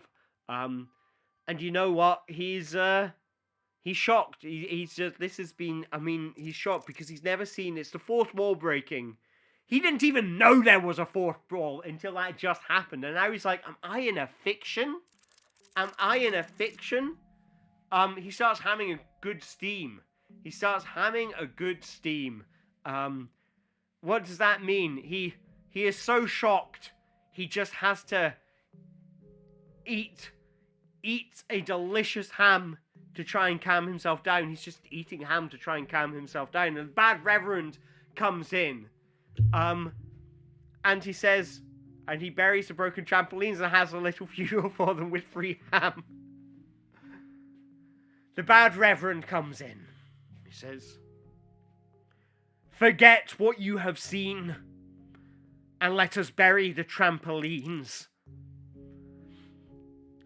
That was all that was lost this evening. Your sense of reality, the sense that this was not all a fiction, is meaningless against the power of Christ. The power of delicious pig Christ, who we have cooked and you are now eating. This is his body. It is steamed ham. And this is his blood. It's actual human blood. Jeremy Clarkson and Samus Aran enter. Samus Aran having walked down from her spaceship. And we continue having funerals for more broken trampolines. Because the bits of the fourth wall had come down and smashed the trampolines in an earlier stream. So, the bad reverend conspires around a map labelled Your Wedding. Samus, I called you in to try and marry you to Auntie M's son. Are you interested? And Samus Aran is like, well, she's looking in the mirror and going, I look mighty fine. I am one hell of a suitor for myself. And she's looking at herself. She's got the helmet on and everything. She's there standing. And she's like, God. So, yeah. Oh, bounty hunter. That's a really interesting job. Are those muscles. Do you work out? Wow, that's amazing. She wants to marry the mirror. I want to marry you. Samus Aran in the mirror and back to front me. I want to marry you back to front me. Auntie M enters and says, no, Samus Aran, marry my nephew. My nephew, the film viewer, you who has just entered. We're inside City Hall. The good Reverend and Uncle Roger are present. Uncle Roger is in shock. He's still, like, he doesn't know. And you enter City Hall. You're like, I need to get away. Everyone is trying to make me marry someone. If it's not Samus Aran, it's someone else. Auntie M says, the next character who enters will marry you. And you feel terrified. It's like, oh, this isn't a contract I entered into. All I did was crawl through a screen, and the good Reverend leaves. The good Reverend leaves. He's like, I cannot condone this. My church does not condone this. We believe that marriage is between two people who love each other, and not between two strangers. And then he leaves, and then he comes back in. Because I love you. I've loved you all this time. I don't know if you never noticed me at the back of the church, at the front of the church, just looking at you from a distance. You never noticed me, but I've loved you, and I'm going to marry you, and we will be wed in the morning. And then leaves. And you have to deal with that. You are with your auntie and uncle there, Auntie M and Uncle Roger. And, well, how do you feel about all of this? How do you feel about what is happening? Because, you could, okay, well, Jeremy Clarkson comes in. And you're like, oh, at least he's not Jeremy Clarkson. And Jeremy Clarkson is angry. He's heartbroken. He's hungry. And he doesn't know if he wants to kill you and devour your bones, kill you out of anger for this insult to his character, or kiss you sweetly on the lips.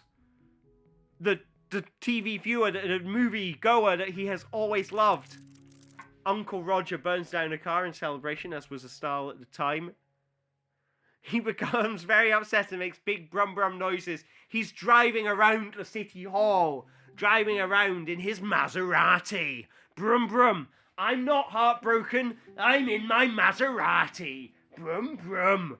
Brum brum. He's trying to distract himself from the heartbreak. The heartbreak.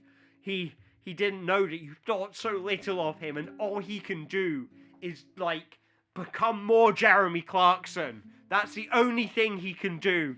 Is distract himself with the imagination. So he's in his own little world, driving around in his Maserati. I'm Jerry Clarkson. Look at my Maserati. Brum brum. Meanwhile, you ham a good steam. That's right. You're preparing for your wedding day. You're getting married in the morning, and it's 4 a.m. already. Time for breakfast. Have yourself some good steamed ham. That's right. Chow down on some delicious steamed ham. Uncle Roger's there. Uncle Roger pats Jeremy Clarkson on the shoulder and says, there. So, we've had a wild adventure. You have been sucked through the cinema screen. Much akin to Last Action Hero. You've been sucked through the cinema screen. And now, some people are in love with you. Some people want to eat you. It's all a lot of chaos, but the important thing is that you are now due to be wed to the good Reverend tomorrow. And you don't know how you feel about it. How do you feel about that? That is the big question. You are due to be married tomorrow. It's 4 a.m. and you're going to be married in the morning. So I don't know, what is that, 6 a.m. or something? You have limited time. You need to get out of the real world, and of course you're marrying a reverend, so this is like, in God's eyes, you know, you're going to be proper married. This isn't just a legal thing. This is a religious ceremony, you know, and God will be watching, the God that exists in this fictional universe behind the fourth wall.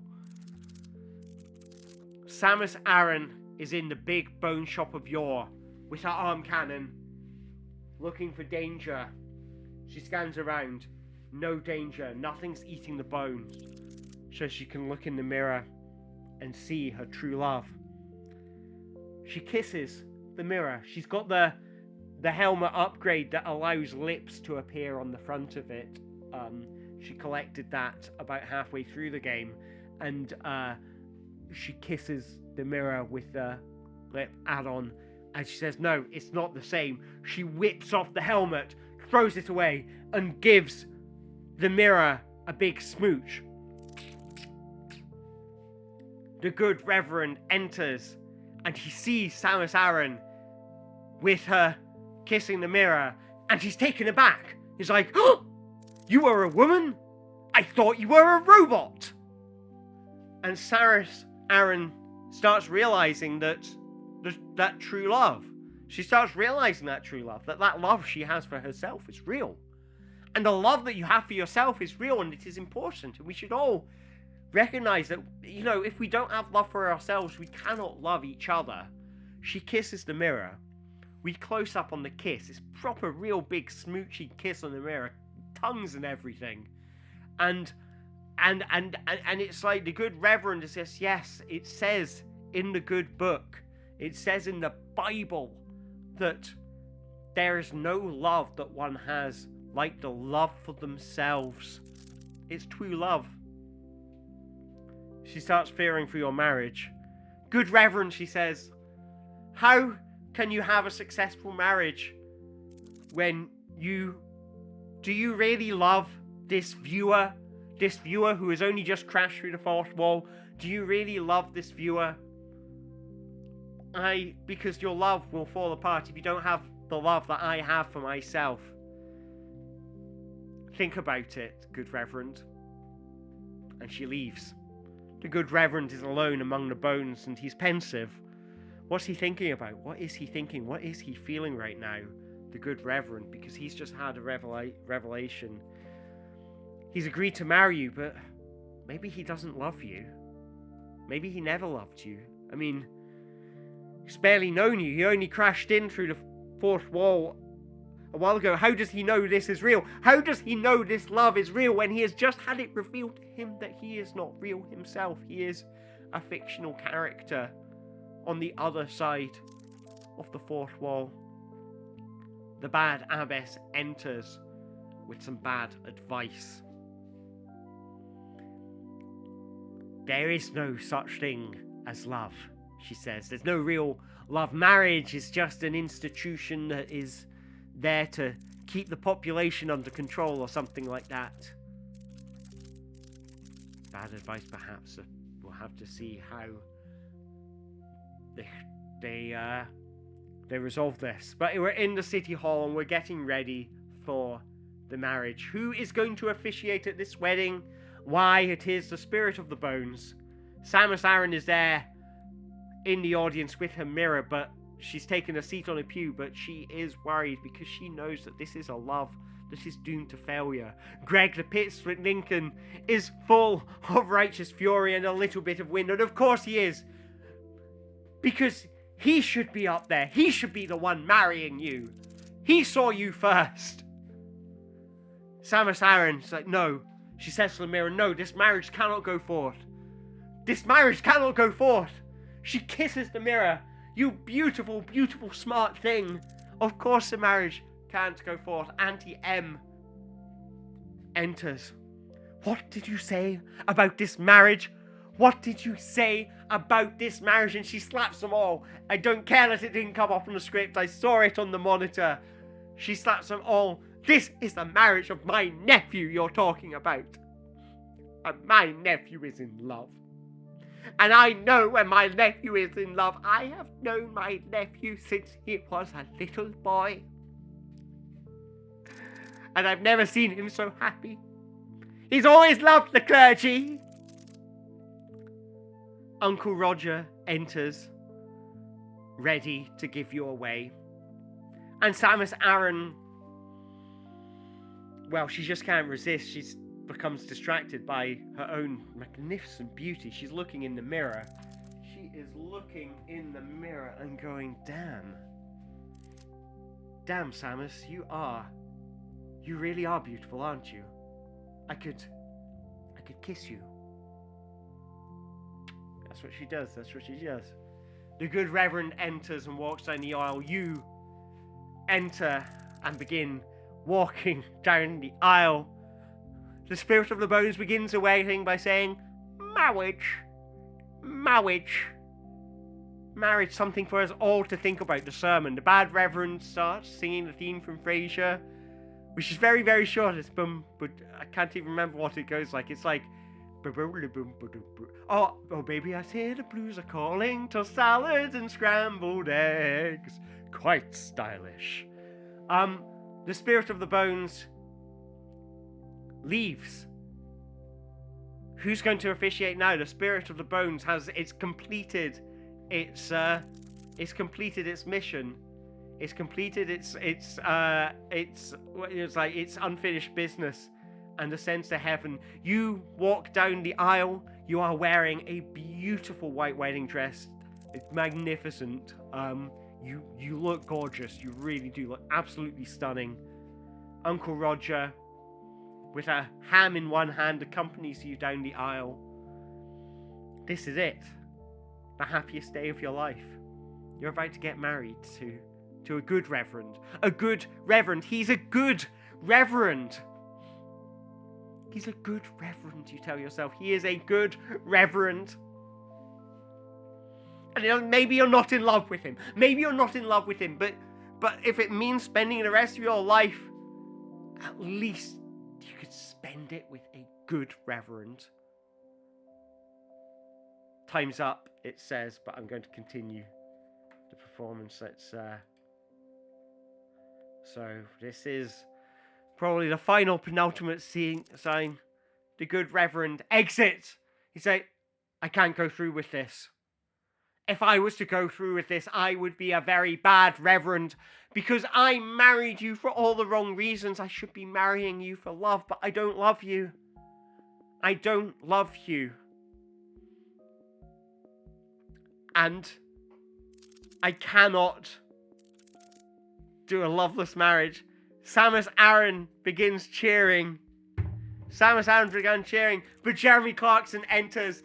He says he won't love you, but I will. And he drives up to the altar in his imaginary Maserati. So, in our final scene, we will establish a mystery. The spirit of the bones is present and says, well, so you married him. You married Jeremy Clarkson and you made him very, very happy. He's quite a character as a husband. He's got some very interesting views.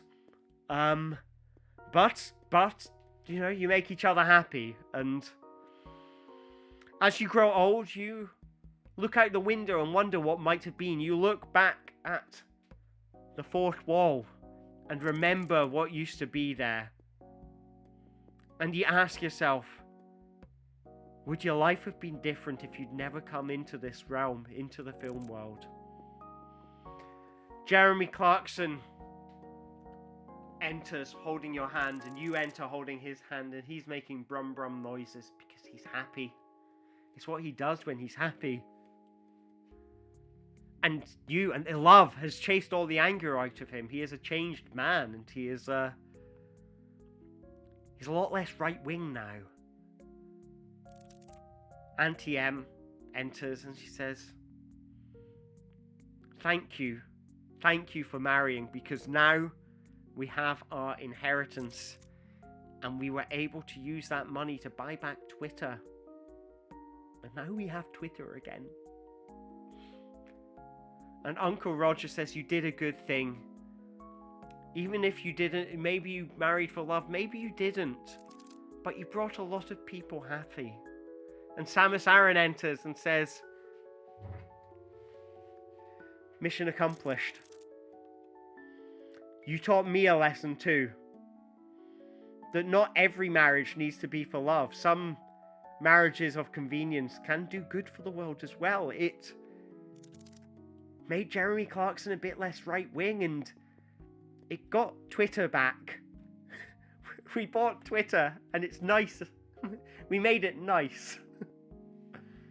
And Samus Aran's like, yes, maybe it's time for me to get married too. And she begins marrying the mirror. The spirit of the bones officiates, and Auntie Am says, my work here is done, and we all learned an important lesson about love.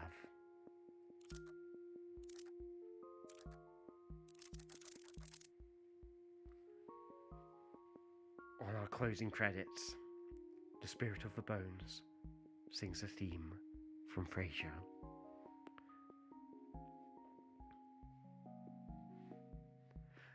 Hey, baby, I hear the blues are calling me.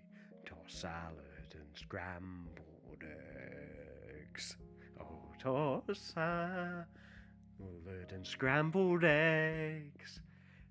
Baby, I hear the blues are calling.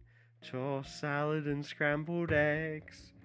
I don't know if you can hear Claire de Lune in the background. I'm very happy with that story. I think we did well. We found love.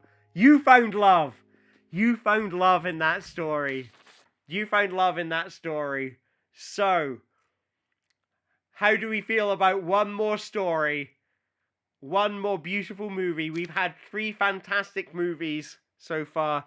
The 30 minutes thing does work quite well, because finding the conclusion is often the most satisfying bit, I think. I think you I don't know, I feel like I've been spending 20 minutes just flesh out the world, and then it's like, and now find the conclusion. And that feels like a nice kind of, like, that forces you to really interact with all the bits. So I do actually quite like the 30-minute time limit on stories.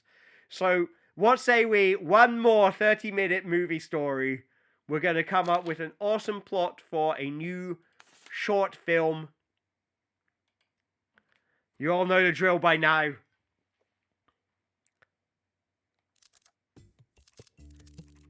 So, you know how to interact.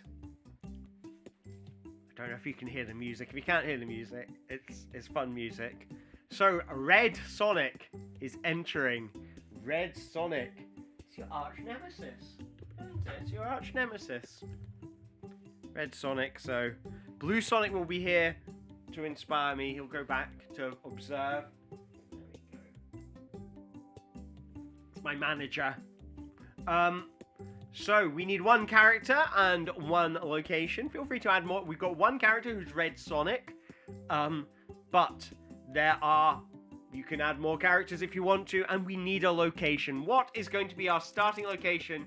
On a helicopter, and friends are going to become enemies. So, Red Sonic is in a helicopter.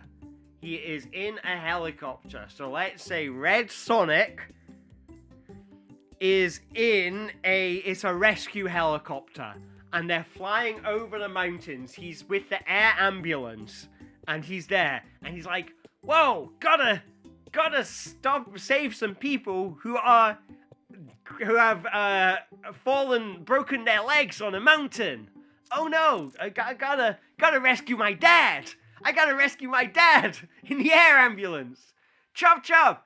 And the helicopter's flying through. We see these beautiful aerial shots of the helicopter going between mountains, from mountain to mountain. Swoosh, swoosh, swooping high, swooping low. Sonic is piloting the helicopter. Red Sonic is piloting the helicopter. And he may be red, but you can see his rosy red cheeks showing that it is icy cold up here in the mountains of Siberia. So, mountains of Siberia and Red Sonic flying the air ambulance. It's dramatic.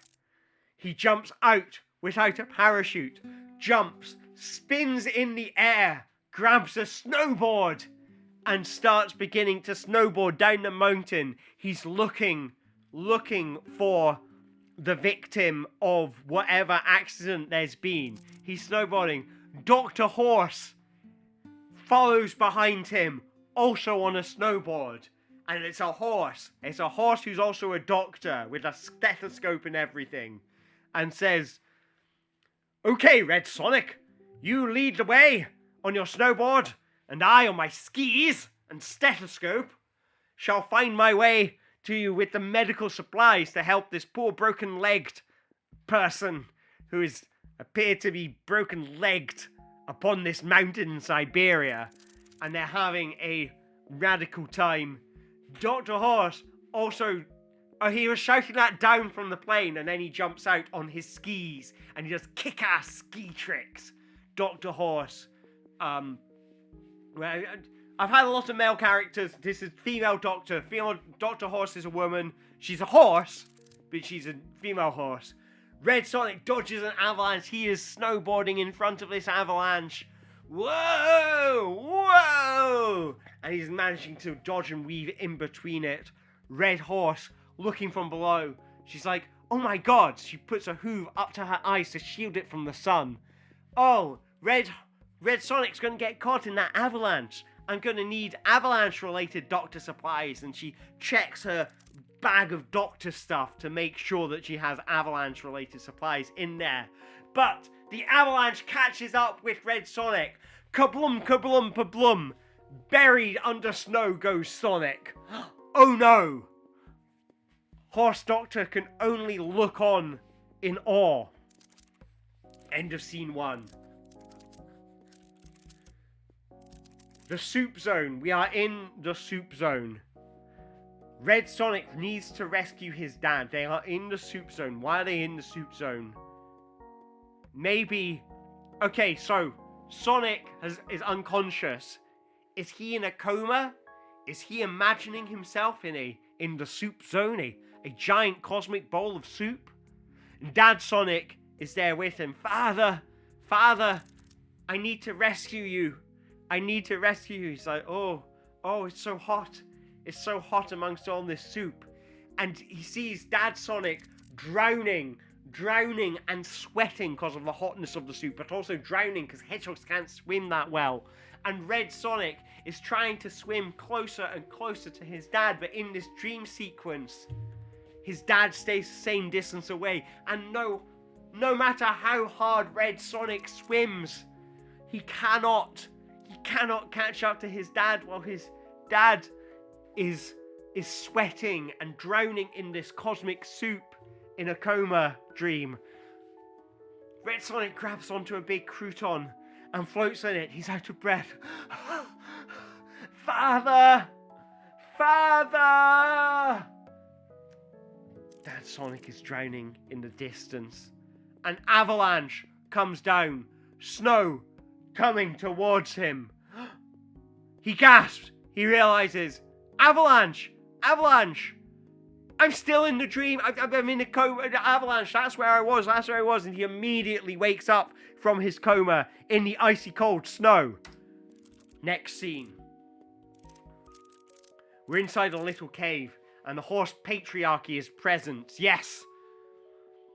A bunch of male horses with their suits and their ties. And they're spreading the patriarchal stuff. They're like, oh, you know what? I was thinking of adding an extra layer of glass to the glass ceiling. Ha ha ha! I'm like, oh, good show. Boudica enters the cave, and she's holding an anti-horse sword. And she faces him down. She says, horse, patriarchy, I'm not afraid of you. And a bead of sweat runs down her head, revealing to us, the audience, she is afraid. She is afraid of the horse patriarchy. Marie Curie comes in, and she says, don't be afraid, Boudica. Don't be afraid, Boudica. Because I brought science stuff to back you up. And Auntie M comes in and says, and I brought love. And Princess Zombie comes in and says, and I also brought love, but my love is unrequited.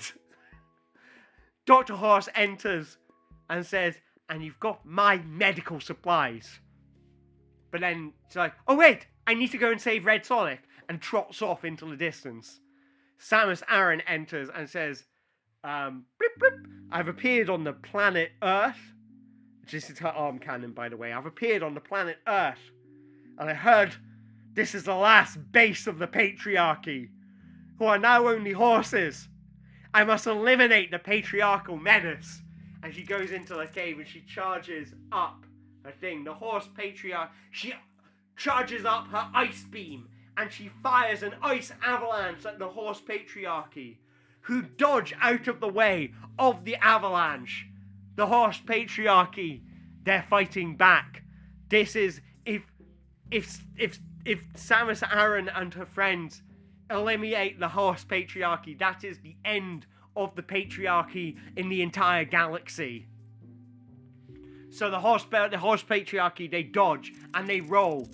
They want to maintain the horse status quo. They know they lost the human status quo that we have gender equality and and all these great things, and like childcare. It's like so good now. There's you get decent time off, and it's like maternity cover, paternity leave, all of this stuff is all kind of sorted. It's really good now. Every conference has creche facilities and all these great things like that. And tampons are free, and all of these great stuff is happening, except for horses. They've managed. It's like, oh, you still pay VAT for horse sanitary towels, and the horse patriarchy rubbing their hooves together at all of that VAT money they're making. Oh, yeah. They grab a big crouton, and it's like, oh, you think you can defeat us with snow? Well, we have croutons, and they start throwing croutons at Samus Aran. Samus Aran gets hit in the face with a big crouton. It smashes her visor, and so you get that dramatic thing where you get one eye showing through the visor, and the horse patriarchy says, "Ha-ha! Now we must escape," and they start skiing down the mountain. Scene 4. We're back in the soup zone. Auntie M is present. Oh, we're back in the soup zone. The world of Sonic's coma dream. Auntie M is there. Is she having a coma dream herself, or is she part of Sonic's coma dream? She is swimming in a giant bowl of soup. What does it represent? Dad Sonic swims up to her, says, Auntie M, I just need to tell you. And Auntie M says, it's okay. I know how you feel. And vanishes. Dad Sonic remembers that Auntie M was the only person who ever really understood him. And he let her go.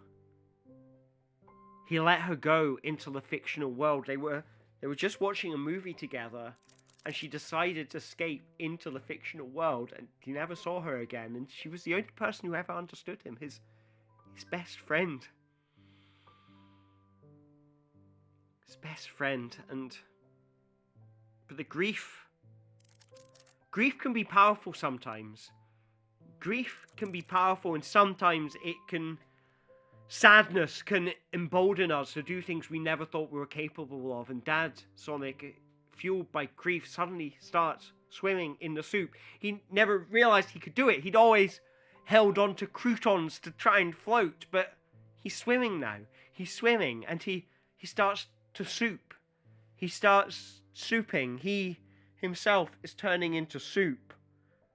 What does it mean? It's a soup acceptance. It's a soup acceptance where that's it. He starts turning into soup, and he smiles because he realizes this is acceptance. He's found acceptance, and this is what he was looking for all along.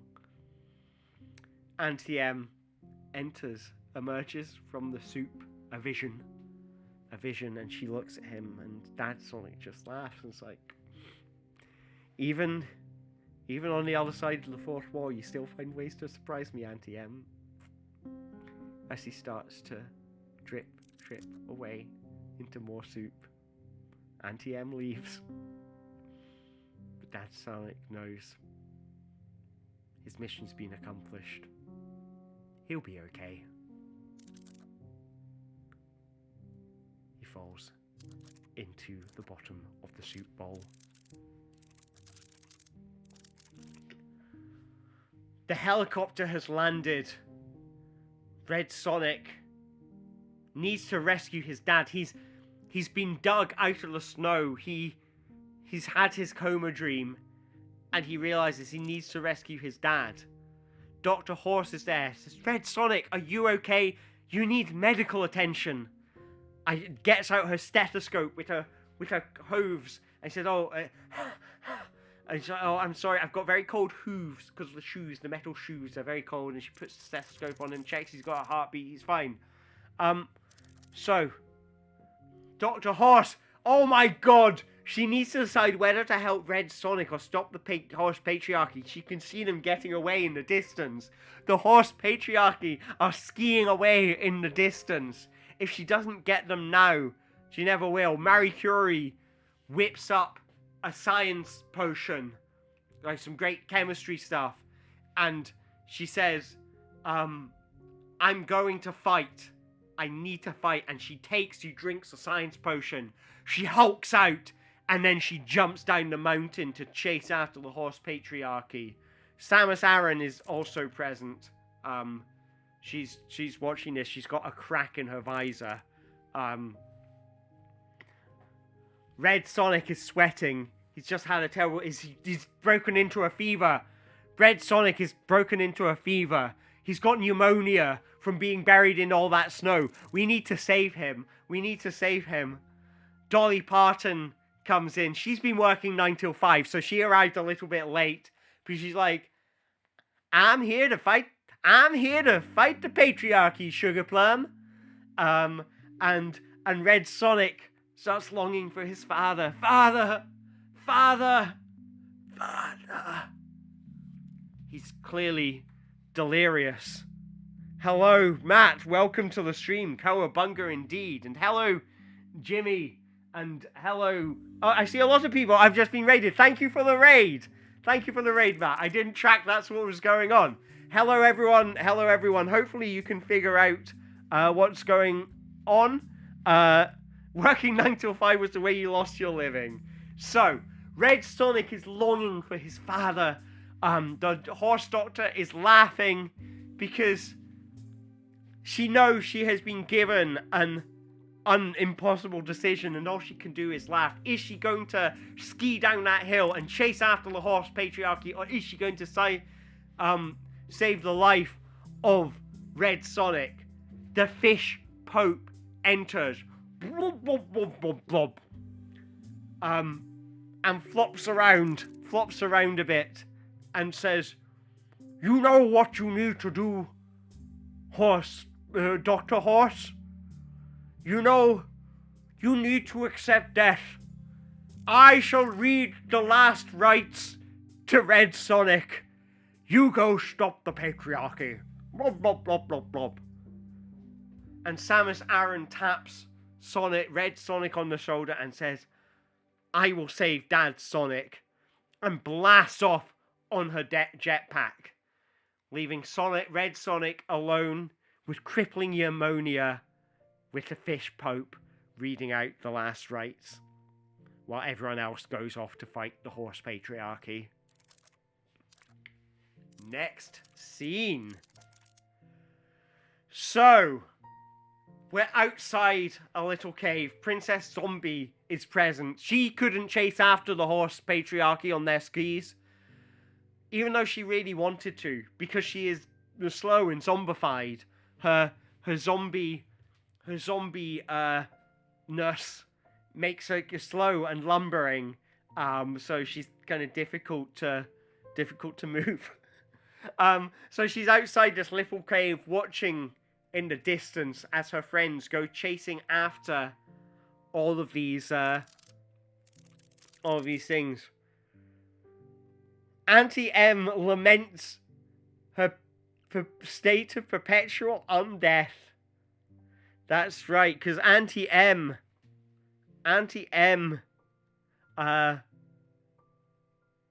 lives on in fiction. even though she must have died between movies, I guess, but is stuck here on this mortal plane. Zombie Princess laughs. She laments the state of undeath of the zombie characters. And she laughs. She's like, look, I'm used to it. It's fine. I'm going to be here for the rest of the time, just slowly rotting. And, it's alright. I've got over heartbreak before. Because my heart was broken in a previous movie. But she laughs it off. She's like, it's okay. Undeath is no worse than heartbreak. It's the hardest thing I've ever had to go through was rejection from the man I loved who was beheaded by Boudica in front of me. And she smiles. She smiles because it's like, I've still got the head. And she holds up my severed head, smiling, frozen into a permanent smile. And she's embalmed me between movies. Auntie M starts wondering how to get over the heartbreak of Dad Sonic leaving. She says, Princess Zombie, have I ever told you that Uncle Roger was not the only man I ever loved? Dad Sonic, before I met Uncle Roger, Dad Sonic and we fell in love. And I need to go and rescue him. Because he's fallen in with a bad crowd. He's become one of the horse patriarchy.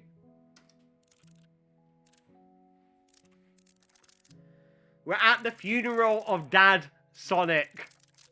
The funeral of Dad Sonic. Dad Sonic is dead. Dad Sonic is present. He is a corpse.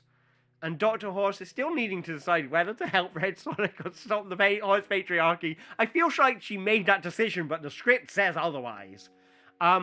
Dolly Parton is singing, sadly, Dad Sonic, Dad Sonic, Dad Sonic, Dad Sonic, please don't die in front of me. Dad Sonic, Dad Sonic, Dad Sonic, Dad Sonic, please don't die in front of me. And she starts crying, and as she cries, the tears mixed with her dried soupness, and she starts turning into soup. Red Sonic starts crying as well. He's just arrived. He arrived late for his own father's funeral. He had to go fast, but he'd been in hospital with pneumonia. He's on crutches right now. And he starts to worry that everything he loves will one day turn to soup. Dolly Parton says, I will help Dave save Dad Sonic, and Red Sonic is like, no, it's too late. He's already dead. And we're at his funeral. It's clearly too late already. So Red Sonic starts to worry that everything he loves will one day turn into soup. Everything he loved. His dad, Dolly Parton, turns into soup. And Red Sonic starts to swim because Dolly Parton, the Dolly Parton soup starts to fill up the funeral home, the church, I guess. Dad Sonic, lying there, dead, starts singing the theme from Frasier, but in a minor key. Hey baby, I hear the blues are calling. Toss salad and scrambled eggs. Oh, maybe I seem a bit out of tune, but baby, I've got you pegged. And he dies. His final breath, the death rattle, was Frasier in a minor key. He exits his mortal coil and Red Sonic turns into soup out of sadness. Dolly Parton, she has also escaped from this mortal coil because she's turned into soup as well. Everyone is turning into soup. Why is death coming for us all? Red Sonic has now turned completely into soup. End of scene 7. Scene 8, a truth will be revealed. Maybe. We are outside a little cave, and Boudica and Princess Zombie are present. Maybe it's a different little cave. Maybe, is this a different little cave now? I feel like because Boudica, she loads up with spoons. She says, Princess Zombie, I'm going out to fight the horse patriarchy once and for all. And I'm taking spoons. Do you smell soup, Princess Zombie? And Princess Zombie says, I smell nothing. Because the taste and smell glands in my nose have rotted, so I smell nothing. Boudica goes, I'm going for soup. The soup will give me the power to fight the horse patriarchy. And she skis down the mountain, leaving Princess Zombie on her own. And how does Princess Zombie feel on her own? Well, she's happy because she's got the frozen, embalmed head of her long-lost love with her. And that's nice. But she is potentially undead. And that's, she's like, oh. Actually, now I think about it, it's kind of sad. Because, you know, am I going to be here forever? Does nothing even matter anymore? Alistair got to live a good full life before being severed, his head being severed. And she holds it up to the camera. My life, however, is just a never-ending series of events that every time they happen, they just seem to be the same thing again and again. You know, once you've done so many things in your life, it all just starts to blend together, and you kind of wish there was some kind of climax to put it all in perspective. She drops the head. She drops my head, and it rolls down the hill, rolls down the mountain. Oh no. And she's sad. She's lost the one thing that made her happy, my frozen, embalmed head. And she becomes so upset that she turns into soup. Next scene. Scene 9, in which a mystery is established. We're in the big soup bowl in hell. The horse patriarchy and Samus Aran are present, and they're having their final battle.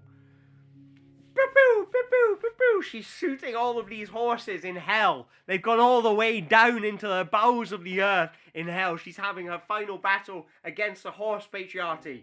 Boo-boo, boo-boo, boo-boo, boo-boo, boo-boo. And killing the last remaining patriarchal horses. But the horse patriarchy looks radical, and that's its plan. Starts taking out a mirror and looking fantastic. And the horse patriarchy is there, and it says, it turns into soup. Oh, it's getting shot with lasers, and it's turning into soup, but all this soup goes into the great soup bowl in hell. All of the great soup bowl in hell. Samus Aran, she loves the mirror, as we have established previously. She wants to marry that fabulous character in the mirror. Hello, Samus. Hello, Samus. If I point this so I can see the camera.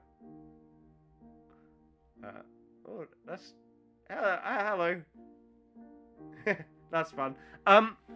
So, Samus starts loving the mirror, and the horse patriarchy turns into soup, and we find out that this soup is all of the patriarchy in the world. This is all of the injustice. All of the injustice. Whenever any injustice is,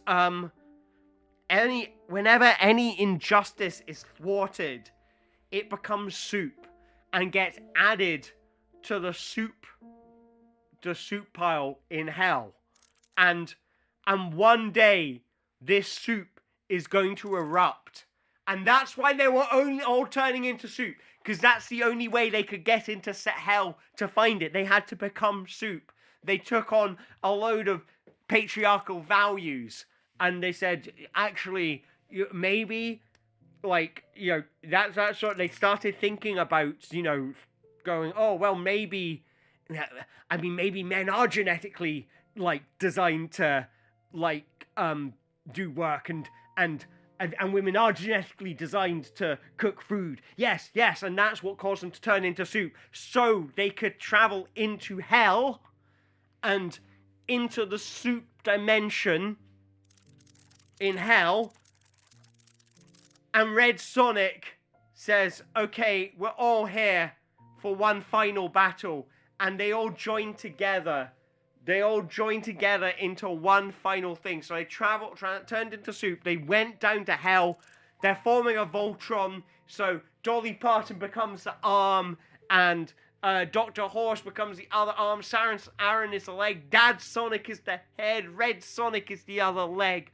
All the characters form a Voltron. And they start drinking up all of the soup in hell. And this will be the end. The end of all injustice. And they're going to destroy it.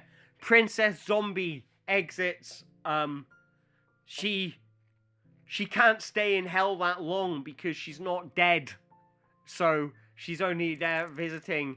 And she says, when you come back to Earth, tell me that you won.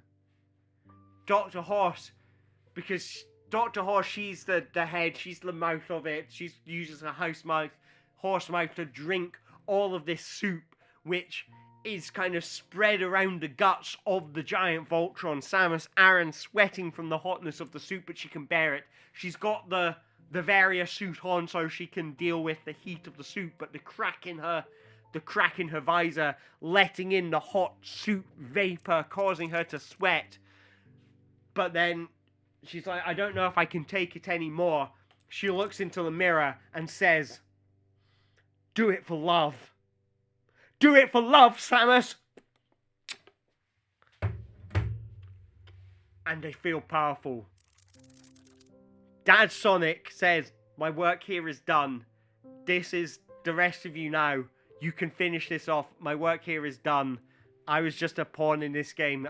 This isn't my fight. You enjoy it because, I've already had a good stuff as a male, middle-aged, as a male hedgehog aged 30 to 50. I've already experienced a lot of privilege. The rest of you enjoy this final battle. You've got this. And they start holding hands. Thank you, Father. Thank you. So, we've had a lot of stuff happen so far. We're near the end of the story, so we need to find a way to conclude it, but I feel like we've got a good conclusion to this movie, in which all the soup that represents all the injustice in the world in hell gets drunk by all of these characters, and they ingest it into their bodies, and it becomes justice. I don't know what it becomes, but Dr. Horse at this point is relieved of soup. What was the story so far? Yes, they chased the Horse Patriarchy, the final remnants of the Patriarchy, all the way into hell, where they turned into soup. They drank the soup, and thus defeated all the Patriarchy in the world. And we're in the soup zone, which is just empty bowls now. And Samus Aran and Marie Curie are present. Samus Aran is looking in the mirror and she feels powerful.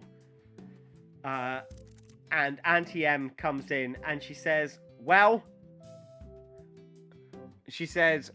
Alistair, I bet you didn't see this coming. This is why you should have married my nephew. Wait, you're my nephew. I'm very confused now. I can't remember who's whom. Wait, I wasn't. Oh no, you were Auntie M's nephew. So. Okay, my head goes away. It just floats up the screen and says, I must go now. My planet needs me. I don't know how to finish this story. I need some way. I feel like we've concluded it, so we need some kind of epilogue. So maybe whatever's going on right now is a deleted scene. We move to the epilogue. What is the world like once there is no more patriarchy in the world? Princess Zombie and Auntie M are present. Auntie M is wondering how to get over the heartbreak of Dad Sonic leaving, and Dr. Horse enters. She says,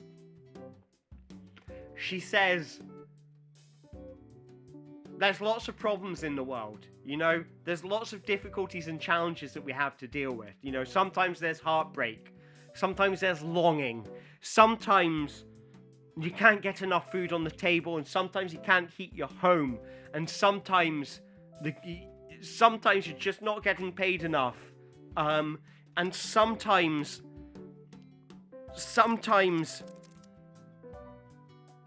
people you love die. And sometimes things don't turn out the way you wanted to. And we remember all the characters who were turned to soup. And we remember all the characters that we loved. Princess Zombie is our avatar for all of this love.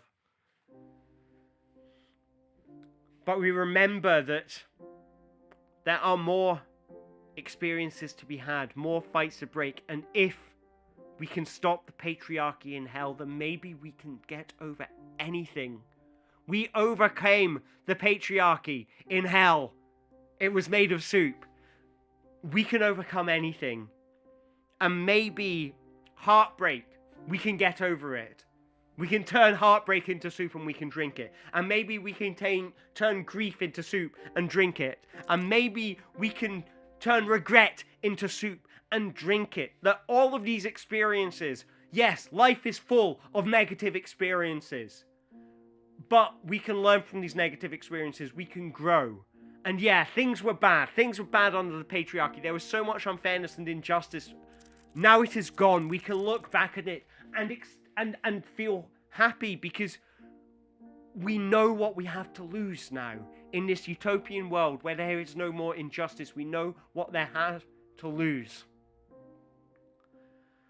The fish pope enters, says a prayer for those we have lost. Dr. Horse returns to her work as a doctor and a horse, and the world is safe once more.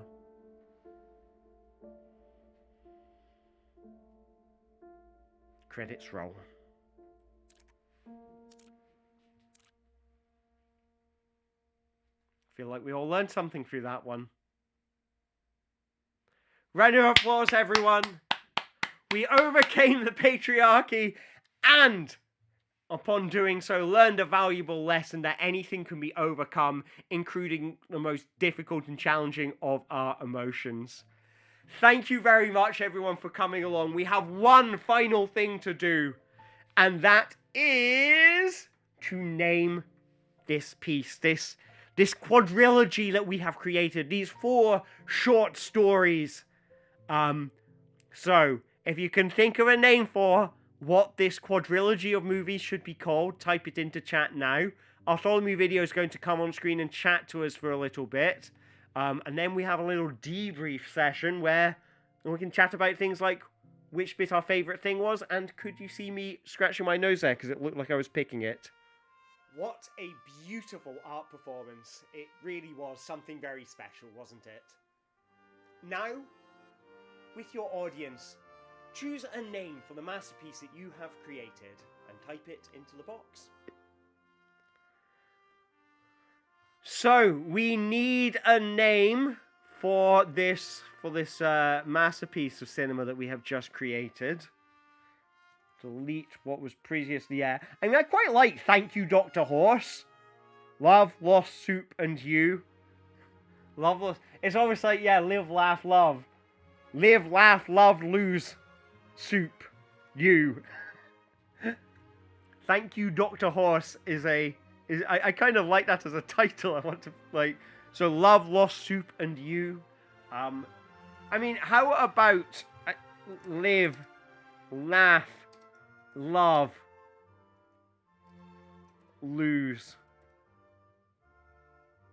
soup, you. You like Thank You, Dr. Horse? I I like thank you, Dr. Horse, as well. Let's do it. Thank you, Dr. Horse. Thank you, Dr. Horse. There we go. And continue. Round of applause to everyone who joined in.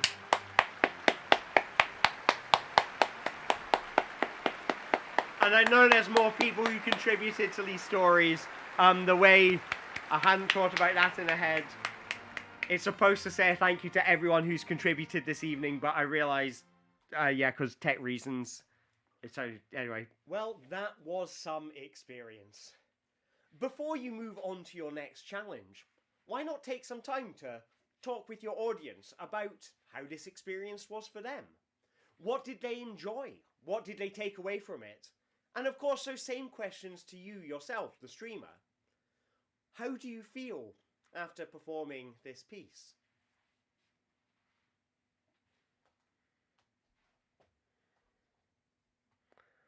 Well, thank you everyone for joining in with that story. I really like that. Okay, one of my favorite bits is when you brought back a bunch of the old characters for the final battle. Against the the final film, we had a return of a bunch of recurring characters to have their final battle with the horse patriarchy. I also thought it was kind of funny because the way the algorithm works, it was like the horse patriarchy didn't really come up again in the script. Like I think it suggested it against one, and I think that's kind of, I'll be honest, that's for me that's part of the fun of the of the algorithm that generates the scripts, is it has its own internal logic for how it does things. It's not that smart, so you can come up with these situations where something will be happening and it's like, yeah, but it has no idea that the horse patriarchy is a key character. So yeah, but thank you for all the applause. Thank you. I think we did really well there. The twist where you thought film 5 would be about Red Sonic, but nuh-uh. Yeah. Well, that's, I mean, from my experience during these, and I think this is the 4th stream I've done with this challenge, and usually I'll do it for like one big, long 2-hour story, but I wanted to try splitting it up into smaller half-hour bits and see how that would work.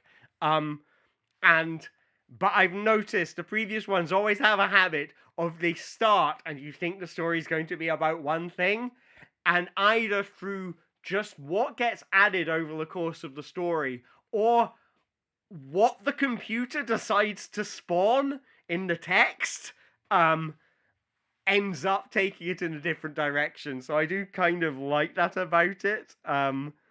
Yeah, but yeah, Red Sonic kind of got usurped a little bit there in terms of main characterness. My favorite story was the 3rd one. The one that involved you.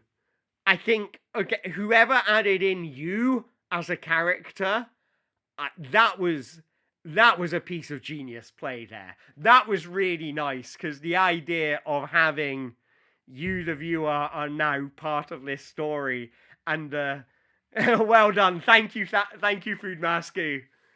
The number of directions that could have gone in, and the number of possibilities that opened up. And I kind of liked it turning into this. We had a running theme of love tonight. We did have a running theme. I mean, it was definitely like most obvious in story 3. The one, have you got your exorcism kit with you? Yeah, that was. I guess part of the fun in terms of when I'm talking is thinking on the fly. Just you have to keep the chat going, and you'll find yourself saying some kind of, okay, I have a picture in my head, I cannot think of all the words for it, so exorcism kit. Okay, yeah, sure. Okay, I'll call it that because that's the only words I have in my head right now. So very choose your own adventure VHS. Yes. It did have that feel about it. And I kind of, so there's another thing that I found with having done this before, is a lot of the stories turned into the world is going to end unless some MacGuffin is destroyed, or some super weapon is destroyed, or some MacGuffin is brought to some location or something like that, and they become these kind of like Marvel epics. You know, obviously with a great ton of nonsense. Love seems to have been a fun thing to play with, to take the story in a different direction. And it almost to me felt kind of like Shakespearean, kind of, you know how in a lot of Shakespeare plays you get the thing where like one, you know, all the characters are falling in love with each other, like Midsummer Night's Dream and that, and then they all get married at the end. And that is actually, that is quite a fun dynamic, and it kind of takes the vibe in a different direction, to world-ending danger. I don't know. I feel like, because the thing is, like, have I played Frantic Fanfic? I've not. I've not even.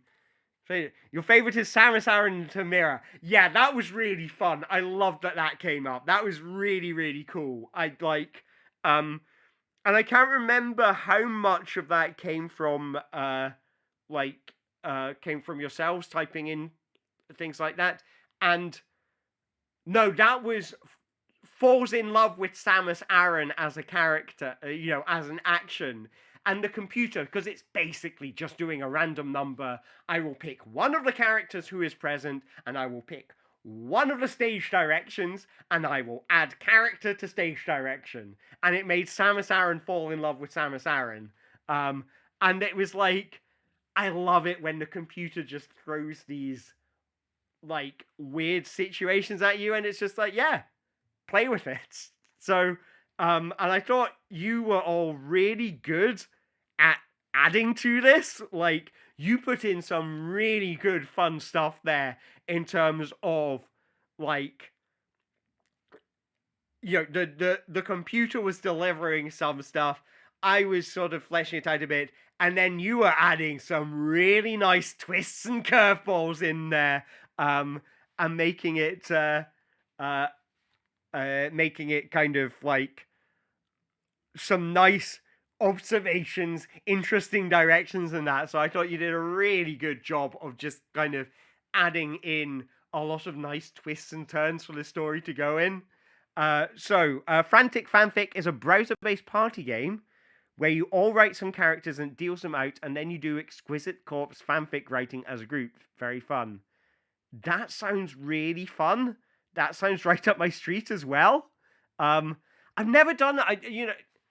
I'm trying to think. I mean, the only close thing I've done to Exquisite Corpse with writing I've done is the old kind of his name was, her name was, they went to, like, stories that you did, that I did, like, you know, back in school, except for, um,